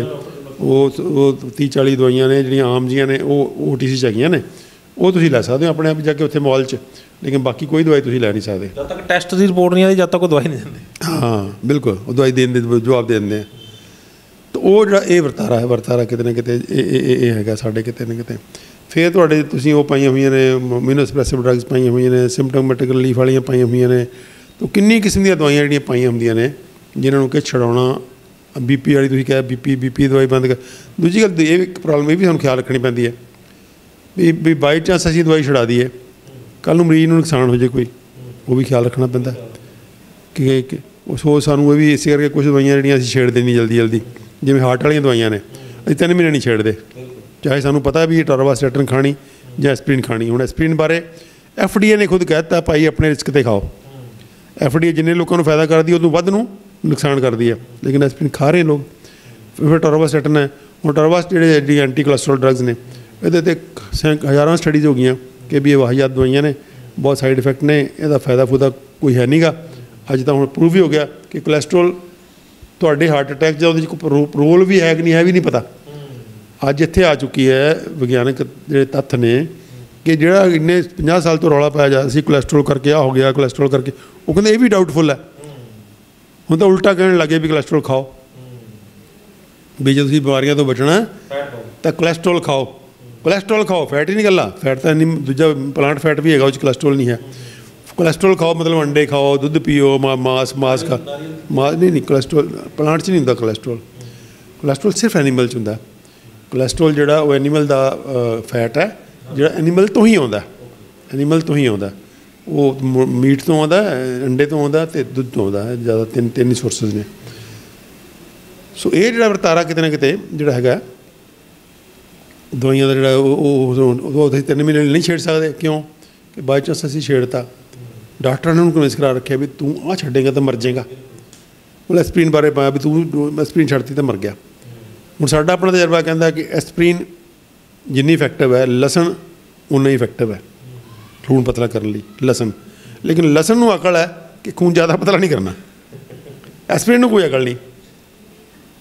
ਲਸਣ ਨੂੰ ਅਕਲ ਹੈ, ਲਸਣ ਉਨਾ ਹੀ ਪਤਲਾ ਕਰੇਗਾ ਜਿੰਨਾ ਬੋਡੀ ਨੂੰ ਲੋੜ ਹੈ, ਲੇਕਿਨ ਐਸਪਰੀਨ ਉਸ ਤੋਂ ਵੱਧ ਪਤਲਾ ਕਰ ਦੇਗੀ ਔਰ ਬੰਦਾ ਜਿਹੜਾ ਉਹ ਇੱਕਦਮ ਕਲੈਪਸ ਕਰ ਜਾਏਗਾ ਔਰ ਅਸੀਂ ਕਹਾਂਗੇ ਜੀ ਸੈਕੰਡ ਹਾਰਟ ਅਟੈਕ ਹੋ ਗਿਆ। ਐਕਚੁਅਲੀ ਸੈਕੰਡ ਹਾਰਟ ਅਟੈਕ ਨਹੀਂ ਹੋਇਆ, ਇੱਥੇ ਬਲੀਡ ਕਰ ਗਿਆ ਬੰਦਾ ਬ੍ਰੇਨ 'ਚ। ਸਡਨ ਡੈਥ ਇੱਦਾਂ ਹੀ ਹੁੰਦੀ ਹੈ। ਹਾਰਟ ਵਾਲੇ ਦੀ ਸਡਨ ਡੈਥ ਹੁੰਦੀ ਓ ਨਹੀਂ ਹੈ। ਹਾਰਟ ਵਾਲੇ ਬੰਦੇ ਨੂੰ ਚੈਸਟ ਪੇਨ ਹੋਊਗੀ, ਹੋਰ ਕੋਈ ਹਾਰਟ ਦੀ ਜਿਹੜੀ ਸਾਇਲੈਂਟ ਡੈਥ ਹੈ ਬੜੀ ਰੇਅਰ ਹੈ, ਲੇਕਿਨ ਜਿਹੜੀ ਸਾਇਲੈਂਟ ਡੈਥ ਹੁੰਦੀ ਹੈ ਇੱਥੇ ਹੁੰਦੀ ਹੈ। ਅਸੀਂ ਕੀ ਕਹਿੰਦੇ ਹਾਂ, ਉਹ ਜੀ ਬੰਦੇ ਨੂੰ ਦੂਸਰਾ ਹਾਰਟ ਅਟੈਕ ਹੋ ਗਿਆ ਤਾਂ ਮਰ ਗਿਆ। ਉਹ ਹੋਇਆ ਕਾਹਦੇ? ਐਸਪਰੀਨ ਕਰਕੇ। ਨੂਨ ਹੈ, ਵੈਲ ਨੂਨ ਹੈ। ਜੋ ਜਣੇ ਖਣੇ ਨੂੰ ਪ੍ਰੀਵੈਂਟਿਵ ਐਸਪਰੀਨ ਪਾਈ ਪਈ ਹੈ, ਪ੍ਰੀਵੈਂਟਿਵ ਅਟੋਰਵਾਸਟਨ ਪਾਈ ਪਈ ਹੈ। ਇਹ ਕਿਤੇ ਨਾ ਕਿਤੇ ਜਿਹੜਾ ਵਰਤਾਰਾ ਹੈ ਕਿਤੇ ਨਾ ਕਿਤੇ ਬੜਾ ਗਲਤ ਹੈ। ਅਤੇ ਉਹਦੇ ਕਰਕੇ ਅਸੀਂ ਫਿਰ 3 ਮਹੀਨੇ ਨਹੀਂ ਛੇੜਦੇ ਉਹਨੂੰ। 3 ਮਹੀਨੇ ਬਾਅਦ ਸਾਨੂੰ ਸ਼ੋਰ ਹੈ ਕਿ ਵੀ ਇਹ ਜਿਹੜਾ ਹਾਰਟ ਵਾਲਾ ਬੰਦਾ ਹੁਣ ਕੁਛ ਨਹੀਂ ਹੁੰਦਾ। ਅਸੀਂ ਇਸ ਗੱਲ 'ਤੇ ਆਪਣੇ ਐਕਸਪੀਰੀਅੰਸ ਤੋਂ ਸਿੱਖ ਲਿਆ ਕਿ 3 ਮਹੀਨੇ 'ਚ ਜੇ ਸਾਡੀ ਡਾਈਟ ਖਾ ਰਿਹਾ, ਸਾਡੀ ਗੱਲ ਮੰਨ ਰਿਹਾ, ਤਾਂ 3 ਮਹੀਨੇ 'ਚ ਉਹਦੇ ਨੇਚਰਲ ਬਾਈਪਾਸ ਬਣ ਜਾਣਾ, ਨੇਚਰਲ ਕੋਲੈਟਰਲ ਖੁੱਲ੍ਹ ਜਾਣੇ ਉਹਦੇ, ਅਤੇ ਇਸ ਕਰਕੇ ਉਹਨੂੰ ਕੁਛ ਨਹੀਂ ਹੁੰਦਾ। ਉਹ ਹਾਰਟ ਅਟੈਕ ਹੁਣ ਨਹੀਂ ਹੋ ਸਕਦਾ ਉਹਨੂੰ। ਫਿਰ 3 ਮਹੀਨੇ ਬਾਅਦ ਅਸੀਂ ਕਹਿੰਦੇ ਭਾਈ ਵੀ ਹੁਣ ਤੂੰ ਆਪਣਾ ਜੋ ਮਰਜ਼ੀ ਕਰ, ਜਿੰਨਾ ਮਰਜ਼ੀ ਤੁਰ ਫਿਰ, ਭੱਜ ਦੌੜ ਦਾ ਛੱਡ, ਅਟੋਰਵਾਸਟਨ ਛੱਡ, ਸਪਰਿੰਟ ਛੱਡ, ਜੋ ਮਰਜ਼ੀ ਛੱਡ, ਕੁਛ ਨਹੀਂ ਹੁੰਦਾ ਤੈਨੂੰ। ਤਾਂ ਇਸ ਕਰਕੇ ਉਹ ਇੱਦਾਂ, ਇਸ ਕਰਕੇ ਇਹ ਬੜੀ ਕਲਾ ਦੀ ਗੱਲ ਹੈ ਜਿਹੜੀ ਸਾਨੂੰ ਲਗਾਤਾਰ ਖਿਆਲ ਰੱਖਣੀ ਪੈਂਦੀ ਹੈ। ਉਹ 'ਚ ਆਪਣਾ ਆਪ ਵੀ ਬਚਾਉਣਾ ਪੈਂਦਾ ਕਿ ਕੱਲ੍ਹ ਨੂੰ ਤੁਹਾਨੂੰ ਪੇਸ਼ੈਂਟ ਆ ਕੇ ਕਹੇ ਵੀ ਤੁਸੀਂ ਦਵਾਈ ਛੁਡਾਤੀ ਜੇ ਸਾਡਾ ਬੰਦਾ ਮਰ ਗਿਆ, ਉਹ ਵੀ ਬਚਾਉਣਾ ਪੈਂਦਾ। ਲੀਗਲ ਆਸਪੈਕਟ ਆ ਉਹਦਾ। ਦੂਜਾ, ਅਸੀਂ ਖੁਦ ਵੀ ਨਹੀਂ ਚਾਹੁੰਦੇ ਕਿ ਵੀ ਪੇਸ਼ੈਂਟ ਔਖਾ ਹੋਵੇ। ਅਸੀਂ ਖੁਦ ਵੀ ਨਹੀਂ ਚਾਹੁੰਦੇ ਕਿ ਅਸੀਂ ਸਾਡੇ ਕੋਲੋਂ ਕਿਸੇ ਦਾ ਨੁਕਸਾਨ ਹੋ ਜਾਵੇ। ਅਤੇ ਇਸ ਕਰਕੇ ਬੜਾ ਹੀ ਮਤਲਬ ਤੰਦਰੁਸਤ, ਜਿਹਨੂੰ ਕਹਿੰਦੇ ਅਲਰਟ ਰਹਿ ਕੇ, ਸਾਵਧਾਨ ਰਹਿ ਕੇ ਇਹ ਸਾਰਾ ਕੰਮ ਕਰਨਾ ਪੈਂਦਾ ਦਵਾਈਆਂ ਛੁਡਾਉਣ ਵਾਲਾ। ਦੂਜੀ ਗੱਲ, ਗਿਣਤੀ ਇੰਨੀ ਜ਼ਿਆਦਾ ਹੁੰਦੀ ਹੈ ਕਿ ਉਹਦੀ ਪਲੈਨਿੰਗ ਕਰਨੀ ਬੜੀ ਔਖੀ ਹੈ। ਫਿਰ ਸ਼ੂਗਰ ਦੀ ਦਵਾਈ ਛਡਾਉਣੀ ਹੈ, ਬੜੀ ਸਿਸਟਮੈਟਿਕ ਛਡਾਉਣੀ ਪੈਂਦੀ ਹੈ, BP ਵਾਲੀ, ਥਾਇਰਾਇਡ ਦੀ। ਉਹੀ ਗੱਲ ਤੁਹਾਨੂੰ ਪੁੱਛਣ ਲੱਗਾ। ਬਹੁਤ ਸਾਰੀਆਂ ਚੀਜ਼ਾਂ ਅਜਿਹੀਆਂ ਨੇ, ਐਡੈਪਟੋਜਨ ਜਿਹੜੇ ਹੁੰਦੇ ਨੇ, ਜਿਵੇਂ ਜੇ ਬੈਲੈਂਸ ਰੱਖਣ ਵਾਲੇ, ਜੇ ਕੋਈ ਚੀਜ਼ ਘੱਟ ਹੈ ਤਾਂ ਉਹਨੂੰ ਉਹ ਦੇ ਦਿੱਤਾ ਤਾਂ ਵੀ ਉਹਨੇ ਬੈਲੈਂਸ ਕਰ ਦੇਣੀ, ਜੇ ਕੋਈ ਵੱਧ ਹੈ ਤਾਂ ਵੀ ਉਹਨੇ ਦੇ ਦਿੱਤਾ ਤਾਂ ਉਹ ਬੈਲੈਂਸ ਕਰ ਦੇਣੀ। ਬਹੁਤ ਸਾਰੀਆਂ ਚੀਜ਼ਾਂ ਜਿਹੜੀਆਂ ਨੇ, ਆਪਾਂ ਜਿਹੜੀਆਂ ਨੈਚੁਰਲ ਚੀਜ਼ਾਂ ਨੇ, ਪਲਾਂਟ ਬੇਸਡ ਚੀਜ਼ਾਂ ਨੇ, ਉਹ ਅਡੈਪਟੋਜਨਸ ਨੇ। ਕੀ ਆਪਾਂ ਉਹ ਨਹੀਂ ਆਪਾਂ ਦੇ ਕੇ, ਜਿਵੇਂ ਹੁਣ ਜੇ ਕਿਸੇ ਦੀ ਸ਼ੂਗਰ ਘੱਟ ਹੈ ਤਾਂ ਉਹ ਵੀ ਬੈਲੈਂਸ ਆ ਸਕਦੀ ਹੈ, ਜੇ ਕਿਸੇ ਦਾ BP ਵੱਧ ਹੈ ਤਾਂ ਉਹ ਵੀ ਬੈਲੈਂਸ ਆ ਸਕਦਾ ਹੈ, ਜੇ ਕਿਸੇ ਦਾ ਕੋਲੈਸਟਰੋਲ ਵਧਿਆ ਹੋਇਆ ਤਾਂ ਉਹ ਵੀ ਬੈਲੈਂਸ ਆ ਸਕਦਾ। ਕੁਝ ਅਡੈਪਟੋਜਨਸ ਨਹੀਂ ਐਸੇ ਹੋ ਸਕਦੇ ਜਿਹੜੇ ਕਿ ਉਹ ਦਿੱਤੇ ਜਾਣ ਬੰਦੇ ਨੂੰ ਯੂਜ਼ ਕਰਨ ਲਈ। ਅਡੈਪਟੋਜਨ ਨੇ ਨਾ ਵਧਣ ਦੇਣਾ ਅਤੇ ਨਾ ਘਟਣ ਦੇਣਾ, ਅਤੇ ਉਹ ਆਪਣੇ ਹੈਲਪਫੁਲ ਹੋ ਸਕਣ। ਬਹੁਤ ਵਧੀਆ ਗੱਲ ਕੀਤੀ ਤੁਸੀਂ। ਉਹ ਅਸੀਂ ਕਰਦੇ ਹਾਂ ਉਹ ਸਾਰਾ ਕੁਝ ਯੂਜ਼ ਕਰਦੇ ਹਾਂ। ਜਿਹੜੇ ਹਰਬਲ ਸਾਡੇ ਕੋਲ ਇੱਦਾਂ ਦੇ ਕੰਪਾਊਂਡਸ ਨੇ ਜਿਹੜੇ ਕਿ ਜੜ੍ਹ ਤੋਂ ਠੀਕ ਕਰਦੇ ਆ ਗੱਲ ਨੂੰ। ਸਾਡੇ ਕੋਲ ਕਿੰਨੇ ਜਿਹੜੇ ਮਸਾਲੇ ਨੇ ਸਾਡੇ, ਅਸੀਂ ਬਹੁਤ ਵਾਰੀ ਗੱਲ ਕਰ ਚੁੱਕੇ ਹਾਂ। ਮਸਾਲੇ ਨੇ, ਅਸ਼ਵਗੰਧਾ ਹੈ, ਗਲੋ ਹੈ, ਤੁਹਾਡੇ ਕਿੰਨੇ ਹੀ ਨੇ ਇਹੋ ਜਿਹੇ ਸਾਡੇ ਆਯੁਰਵੇਦ ਦੇ ਅੰਦਰ ਭਰਿਆ ਪਿਆ। ਆਯੁਰਵੇਦ ਦੇ ਜਿੰਨਾਂ ਚੀਜ਼ਾਂ ਦਾ ਜਿਹਦੇ ਕਿ ਅਸੀਂ ਉਹ ਯੂਜ਼ ਕਰਦੇ ਹਾਂ ਅਦਰ ਬਿਮਾਰੀਆਂ 'ਚ। ਉਹ ਕਰਦੇ ਹਾਂ, ਅਸੀਂ ਇੱਥੇ ਵੀ ਕਰਦੇ ਹਾਂ। ਬਿਲਕੁਲ, ਅਸੀਂ ਇੱਥੇ ਵੀ ਕਰਦੇ ਹਾਂ। ਉਹਨੂੰ ਕਈ ਸ਼ਕਲਾਂ 'ਚ ਕਰਦੇ ਹਾਂ। ਉਹਨੂੰ ਕੱਚੇ ਪੱਤੇ ਖਵਾਉਣ ਤੋਂ ਲੈ ਕੇ, ਕਾੜੇ ਪਿਆਉਣ ਤੋਂ ਲੈ ਕੇ, ਚਟਨੀਆਂ ਖਵਾਉਣ ਤੋਂ ਲੈ ਕੇ, ਅਤੇ ਜਿਹੜੀਆਂ ਨੋਨ ਪੇਟੈਂਟ ਹਰਬਲ ਡਰੱਗਸ ਨੇ ਉਹ ਦੇਣ ਤੱਕ ਸਾਰਾ ਕੁਝ ਕਰਦੇ ਅਸੀਂ। ਨਾਲ ਉਹ ਦੇਖ ਲੈਂਦੇ ਹਾਂ ਪੇਸ਼ੈਂਟ ਨੂੰ ਜਿੰਨੀ ਕੁ ਲੋੜ ਹੈ। ਮੈਂ ਇਹ ਚਾਹ ਰਿਹਾ ਕਿ ਪਬਲਿਕ ਨੂੰ ਥੋੜ੍ਹਾ ਜਿਹਾ ਤੁਹਾਡੇ, ਕਿਉਂਕਿ ਤੁਸੀਂ ਕੁਆਲੀਫਾਈਡ ਹੋ, ਤੁਹਾਡੇ ਮੂੰਹ ਇਹ ਦੱਸਿਆ ਜਾਵੇ ਵੀ ਕਿਹੜੇ ਜਿਹੜੀਆਂ ਚੀਜ਼ਾਂ ਅਡੈਪਟੋਜਨਸ ਨੇ ਜਿਹੜੇ ਕਿ ਜੇ ਉਹ ਰੋਗਾਂ ਦੇ ਵਿੱਚ ਹੈਗੇ ਨੇ ਤਾਂ ਉਹ ਨਾਲ ਲੈ ਲੈਣ ਤਾਂ ਉਹਨਾਂ ਦੀ ਜਿਹੜੀ ਉਹ ਚੀਜ਼ ਉਹ ਬੈਲੈਂਸ ਕਰਨੀ ਸ਼ੁਰੂ ਕਰ। ਉਹ ਡਿਜ਼ੀਜ਼ ਵਾਈਜ਼ ਹੋਵੇਗਾ ਨਾ, ਉਹ ਡਿਜ਼ੀਜ਼ ਵਾਈਜ਼ ਆਪਾਂ ਡਿਜ਼ੀਜ਼ ਵਾਈਜ਼ ਗੱਲ ਕਰਾਂਗੇ। ਜਿਵੇਂ ਸ਼ੂਗਰ ਦੀ ਗੱਲ ਕਰਾਂਗੇ ਹੋਰ ਨੇ, BP ਦੀ ਗੱਲ ਕਰਾਂਗੇ ਹੋਰ ਨੇ, ਹਾਰਟ ਦੀ ਗੱਲ ਕਰਾਂਗੇ ਹੋਰ ਨੇ। ਕੁਝ ਐਸੇ ਨਹੀਂ ਹੈ ਕਿ ਜਿਹੜੇ ਸਾਰਿਆਂ ਦੇ ਉੱਤੇ ਵੀ ਕੰਮ ਕਰਦੇ ਹੋਣ। ਹਾਂ, ਜਿਹੜੇ ਆਪਾਂ ਉਹ ਤਾਂ ਸਿੱਖ ਤਾਂ ਮਸਾਲੇ ਸਾਡੇ ਧਾਰਾਂ 'ਚ ਹੈਗੇ ਜਿਹੜੇ ਸਾਰੇ ਜਨਰਲੀ ਬਹੁਤ ਜੋ ਲਸਣ ਹੋ ਗਿਆ, ਅਦਰਕ ਹੋ ਗਿਆ ਤੁਹਾਡਾ। ਉਸ ਤੋਂ ਬਾਅਦ ਉਹ ਮਸਾਲੇ ਸਾਰੇ ਆ ਗਏ, ਉਹ ਮਸਾਲਿਆਂ 'ਚ ਆ ਗਿਆ ਨਾ ਸਾਰਾ। ਬਿਲਕੁਲ ਅਡੈਪਟੋਜਨ, ਬਿਲਕੁਲ। ਅਤੇ ਅਸ਼ਵਗੰਧਾ ਤੁਸੀਂ ਗੱਲ ਕਰਤੀ, ਗਲੋਏ ਹੋ ਗਿਆ, ਤੁਲਸੀ ਹੋ ਗਈ। ਇਹ ਸਾਰੇ ਕਿਤੇ ਨਾ ਕਿਤੇ ਸਾਡੇ ਸਰੀਰ। ਅਡੈਪਟੋਜਨ ਦਾ ਮਤਲਬ ਇਹ ਹੈ, ਜਿਹੜਾ ਤੁਸੀਂ ਲਫ਼ਜ਼ ਵਰਤ ਰਹੇ ਹੋ ਸਕਦਾ ਆਪਣੇ ਦੋਸਤਾਂ ਨੂੰ ਗੱਲ ਜਿਹੜੀ ਅਡੈਪਟੋਜਨ ਦੀ ਬਹੁਤੀ ਨਾ ਸਮਝ ਪਵੇ।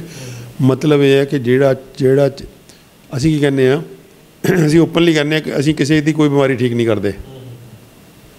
ਅਸੀਂ ਕੋਈ ਬਿਮਾਰੀ ਠੀਕ ਨਹੀਂ ਕਰਦੇ, ਨਾ ਅਸੀਂ ਠੀਕ ਕਰ ਸਕਦੇ ਹਾਂ। ਅਸੀਂ ਠੀਕ ਕਰਦੇ ਹਾਂ ਸਿਹਤ। ਅਸੀਂ ਠੀਕ ਕਰਦੇ ਹਾਂ ਸਿਹਤ, ਕਿ ਪੂਰੇ ਸਿਹਤ ਨੂੰ ਹੀਲ ਹੋਣ ਲਈ ਇੱਕ ਓਪਰਚੁਨਿਟੀ ਦਿੰਦੇ ਹਾਂ। ਜਦੋਂ ਹੀਲ ਹੋ ਜਾਂਦਾ ਸਰੀਰ ਅਤੇ ਹੈਲਥ ਵਧੀਆ ਹੋ ਜਾਂਦੀ ਹੈ ਤਾਂ ਬਿਮਾਰੀਆਂ ਨਾਲ ਆਪੇ ਲੜ ਲੈਂਦਾ। ਸਾਡੇ ਨਾਲੋਂ ਸਿਆਣਪ ਸਾਡੇ ਨਾਲੋਂ ਵੱਡੀ ਸਿਆਣਪ ਇੱਕ ਅੰਦਰ ਬੈਠੀ ਹੈ। ਉਹ ਕੁਦਰਤ ਦੀ ਸਿਆਣਪ ਹੈ। ਉਹ ਲੱਖਾਂ ਸਾਲਾਂ ਦੀ, ਕਰੋੜਾਂ ਸਾਲਾਂ ਦੀ ਵਿਜ਼ਡਮ ਕਲੈਕਟ ਹੋਈ ਵੀ ਹੈ ਸਾਡੇ ਅੰਦਰ ਕਮੂਲੇਟਡ। ਜਿਹੜੇ ਬਾਹਰ ਵੈਦਿਕ ਨੌਲੇਜ ਹੈ, ਅੰਦਰ ਸਾਡੇ ਉਹ ਵੈਦਿਕ ਨੌਲੇਜ ਅੰਦਰ ਪਿਆ, ਉਸ ਕਲੈਕਟਡ ਹੈ। ਤਾਂ ਉਹਨੂੰ ਪਤਾ ਵੀ ਮੈਂ ਕਿਵੇਂ ਠੀਕ ਕਰਨਾ। ਅਸੀਂ ਕੀ ਕਰਦੇ ਹਾਂ ਕਿ ਬੰਦੇ ਨੂੰ ਹੈਲਪ ਕਰਦੇ ਹਾਂ ਕਿ ਤੂੰ ਆਪਣੇ ਸਰੀਰ ਨੂੰ, ਜਿਹੜਾ ਤੁਹਾਡਾ ਸਰੀਰ ਹੈ ਉਹ ਉਹਦੀ ਹੈਲਥ ਥੱਲੇ ਆ ਗਈ ਹੈ, ਉਹਨੂੰ ਪੌੜੀ ਚੱਕ ਕੇ ਉੱਪਰ ਲੈ ਜਾਣਾ ਤਾਂ ਕਿ ਬਿਮਾਰੀਆਂ ਥੱਲੇ ਰਹਿ ਜਾਣ। ਸਿਹਤ ਉੱਪਰ ਚੱਲ ਜਾਵੇ। ਜਦੋਂ ਇਹ ਗੱਲ ਸਿਚੁਏਸ਼ਨ ਆ ਜਾਂਦੀ ਹੈ ਕਿ ਸਿਹਤ ਉੱਪਰ ਹੈ ਅਤੇ ਬਿਮਾਰੀਆਂ ਥੱਲੇ ਆ, ਉਹ ਬਿਮਾਰੀਆਂ ਨੂੰ ਫਿਰ ਆਪੇ ਦੇਖ ਲੈਂਦੀ ਹੈ ਵੀ ਕਿਹੜੀ ਕਿਹੜੀ ਬਿਮਾਰੀ ਕਿੱਥੇ ਕਿੱਥੇ ਹੈਗੀ, ਉਹਨੂੰ ਉੱਥੇ ਹੀ ਉਹ ਡੀਲ ਕਰ ਲੈਂਦੀ ਹੈ। ਉਹਨੂੰ ਅਡੈਪਟੋਜਨ ਕਹਿ ਲਓ, ਕੁਛ ਕਹਿ ਲਓ। ਤਾਂ ਉਹ ਮਤਲਬ ਇਹ ਹੈ ਕਿ ਅਸੀਂ ਉਹ ਚੀਜ਼ਾਂ ਵਰਤਣੀਆਂ ਨੇ ਜਿਹੜੀ ਸਿਹਤ ਠੀਕ ਕਰਦੀਆਂ ਨੇ, ਜਿਹੜੀ ਸਿਹਤ ਨੂੰ, ਤੁਹਾਡੀ ਹੈਲਥ ਨੂੰ ਉੱਪਰ ਚੱਕਦੀਆਂ ਨੇ।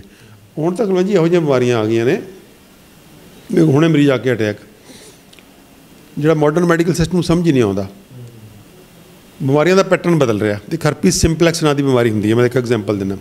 ਹਰਪੀਸ ਸਿੰਪਲੈਕਸ ਹੁੰਦੀ, ਜਿਹੜਾ ਆਪਾਂ ਕਹਿੰਦੇ ਇੱਥੇ ਜੇ ਹੋ ਜਾਂਦੀ ਆ, ਉਹਨੂੰ ਕਹਿੰਦੇ ਬੁਖਾਰ ਆ ਗਿਆ। ਬੜੀ ਕਾਮਨ ਚੀਜ਼ ਹੈ। ਉਹ ਸਾਡੀ ਬਾਡੀ 'ਤੇ ਹੁੰਦੀ ਹੈ ਵਾਇਰਸ, ਉਹ ਹਮੇਸ਼ਾ ਹੁੰਦੀ ਹੈ, ਸਾਡੀ ਸਭ ਦੀ ਬਾਡੀ 'ਤੇ ਹੁੰਦੀ ਹੈ। ਉਹ ਸਾਡਾ ਪਾਰਟ ਹੈ। Herpes simplex virus is part and parcel of hour body, ਰਹਿੰਦੀ ਹੈ ਉਹ ਸਾਡੇ ਸਰੀਰ 'ਚ। ਜਦੋਂ ਸਾਡੀ ਇਮਿਊਨਿਟੀ ਡਾਊਨ ਰੱਖਦੀ ਹੈ ਤਾਂ ਉਹ ਨੈਚੁਰਲ ਵੈਕਸੀਨੇਸ਼ਨ ਕਰਨ ਲਈ ਆਉਂਦੀ ਹੈ ਸਾਡੇ ਕੋਲ, ਸਾਡੇ ਇੱਥੇ ਕਰਦੀ ਹੈ। ਇਮਿਊਨਿਟੀ ਉੱਪਰ ਚਲੀ ਜਾਂਦੀ ਹੈ। ਉਹ ਇਮਿਊਨਿਟੀ ਇਕੱਲੀ ਉਹਦੇ ਖਿਲਾਫ ਨਹੀਂ ਜਾਂਦੀ, ਉਹ ਜਨਰਲ ਇਮਿਊਨਿਟੀ ਵੀ ਉੱਪਰ ਚਲੀ ਜਾਂਦੀ ਹੈ, ਐਂਟੀ ਵਾਇਰਸ। ਮਤਲਬ ਤੁਸੀਂ ਪਾਓਗੇ ਕਿ ਜਿਹਨਾਂ ਲੋਕਾਂ ਨੂੰ ਉਹ ਹੁੰਦੀ ਹੈ ਤਾਂ 6 ਮਹੀਨੇ ਬਾਅਦ ਹੋ ਹੀ ਜਾਂਦੀ ਹੈ। ਤਾਂ 6 ਮਹੀਨੇ ਬਾਅਦ ਹੋਣ ਦਾ ਮਤਲਬ ਕਿ ਕੁਦਰਤ ਆਪਣਾ ਵੈਕਸੀਨੇਸ਼ਨ ਕਰ ਰਹੀ ਹੈ ਆਪਣੇ ਤਰੀਕੇ ਨਾਲ। ਤਾਂ ਉਹ ਹੁਣ ਕੀ ਹੋਇਆ ਕਿ ਜਦੋਂ ਮੈਂ MBBS ਕਰਕੇ ਨਿਕਲਿਆ ਸੀ, ਕਰੋਨਿਕ ਹਰਪੀਸ ਨਹੀਂ ਸੀ ਹੁੰਦੀ, ਅਕਿਊਟ ਹੁੰਦੀ ਸੀ। ਅਕਿਊਟ ਹੋਈ 3 ਦਿਨ 4 ਦਿਨ 5 ਦਿਨ 6 ਦਿਨ ਰਹੀ, ਉਸ ਤੋਂ ਬਾਅਦ ਉਹ ਆਪਣੀ ਜਦੋਂ ਇਮਿਊਨਿਟੀ ਇੰਪਰੂਵ ਹੋਈ ਸਰੀਰ ਦੀ, ਆਪ ਵੀ ਗਈ ਅਤੇ ਨਾਲ ਹੋਰ ਵੀ ਤੁਹਾਡੀ ਇਮਿਊਨਿਟੀ ਠੀਕ ਕਰ ਗਈ। ਇਹ ਹੋ ਗਿਆ ਇੱਕ ਅੱਖ ਦੇ ਉੱਤੇ ਵੀ ਨਿਕਲ ਆਉਂਦੀ ਸੀ ਫਿੰਸੀ ਜੀ ਮੋਟੀ, ਉਹ ਸਟਾਈ, ਉਹ ਬੈਕਟੀਰੀਅਲ ਹੈ, ਉਹ ਬੈਕਟੀਰੀਅਲ ਹੈ।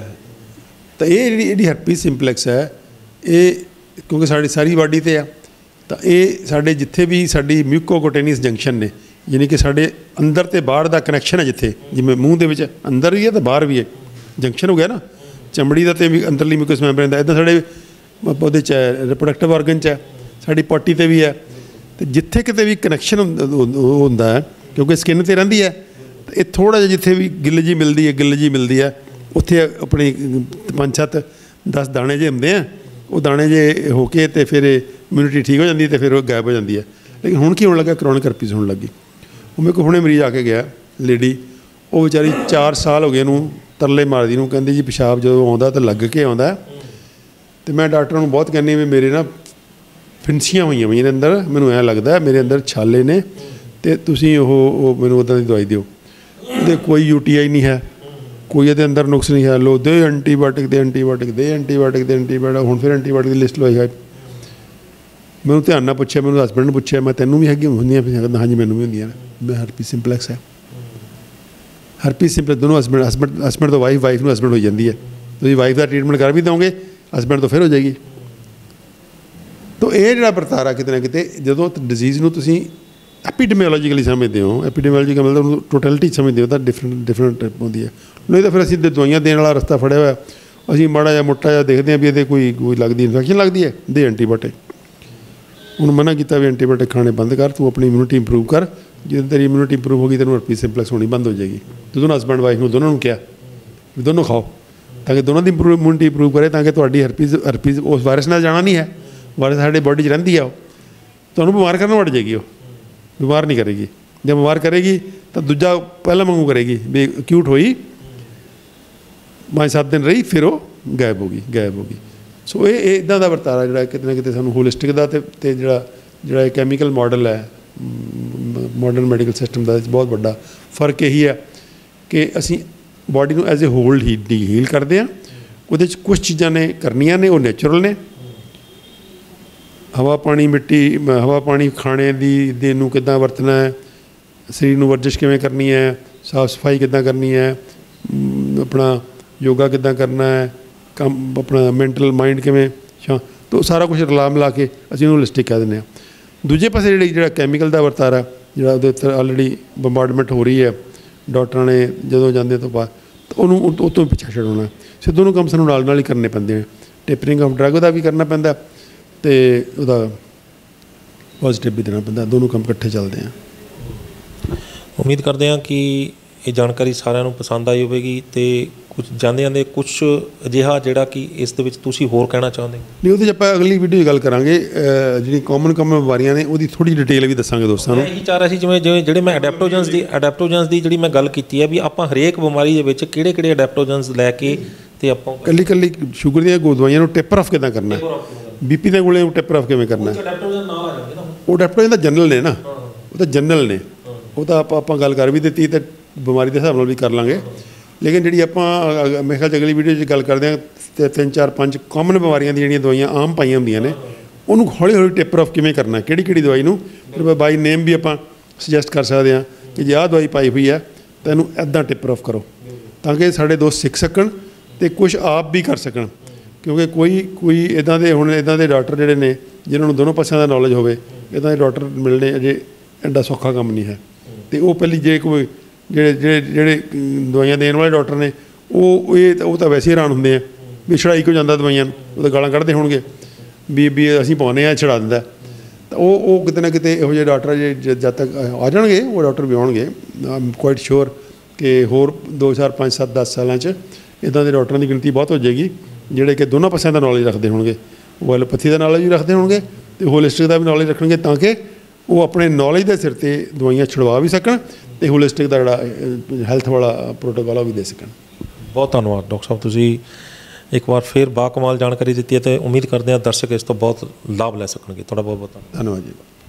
ਸੋ ਇਹ ਸਨ ਡਾਕਟਰ ਅਮਰ ਸਿੰਘ ਆਜ਼ਾਦ, ਜਿਨ੍ਹਾਂ ਨੇ ਸਾਨੂੰ ਜਾਣਕਾਰੀ ਦਿੱਤੀ ਹੈ ਵੀ ਦਵਾਈਆਂ ਜਿਹੜੀਆਂ ਨੇ ਉਹ ਕੀ ਰੋਲ ਅਦਾ ਕਰ ਰਹੀਆਂ ਨੇ ਸਾਡੇ ਸਰੀਰ ਦੇ ਅੰਦਰ, ਕਿਸ ਤਰੀਕੇ ਦੇ ਨਾਲ ਦਵਾਈਆਂ ਜਿਹੜੀਆਂ ਨੇ ਉਹ ਸਾਨੂੰ ਕਿੱਦਾਂ ਥੱਬਾ ਦਵਾਈਆਂ ਦਾ ਸਾਨੂੰ ਚੁਕਾ ਦਿੱਤਾ ਜਾਂਦਾ ਅਤੇ ਉਹ ਕਿੱਦਾਂ ਫਿਰ ਸਾਡੀ ਬੋਡੀ ਦੇ ਅੰਦਰ ਜਾ ਕੇ ਅੰਦਰ ਰਿਐਕਸ਼ਨ ਕਰਦੀਆਂ ਨੇ, ਕੀ ਰੋਲ ਅਦਾ ਕਰਦੀਆਂ ਨੇ, ਅਤੇ ਉਹਨਾਂ ਨੂੰ ਜੇਕਰ ਛੁਡਾਉਣਾ ਹੁੰਦਾ ਤਾਂ ਫਿਰ ਉਹਦੇ ਲਈ ਐਕਸਪਰਟ ਜਿਹੜਾ ਉਹ ਬਹੁਤ ਜ਼ਰੂਰੀ ਹੈ। ਪਰ ਜਿੱਦਾਂ ਡਾਕਟਰ ਅਮਰ ਸਿੰਘ ਆਜ਼ਾਦ ਜਿਹੜੇ ਨੇ ਸਲਾਹ ਦੇ ਰਹੇ ਨੇ, ਦੱਸ ਰਹੇ ਨੇ, ਐਜੂਕੇਟ ਕਰ ਰਹੇ ਨੇ, ਉੱਦਾਂ ਜੇਕਰ ਚੱਲੀਏ ਤਾਂ ਅਸੀਂ ਜਿਹੜਾ ਉਹ ਆਪਣੀਆਂ ਦਵਾਈਆਂ ਤੋਂ ਵੀ ਛੁਟਕਾਰਾ ਪਾ ਸਕਦੇ ਹਾਂ ਅਤੇ ਸਿਹਤ ਵੀ ਜਿਹੜੀ ਗੁਆਚੀ ਹੋਈ ਸਿਹਤ ਵੀ ਮੁੜ ਹਾਸਲ ਕਰ ਸਕਦੇ ਹਾਂ।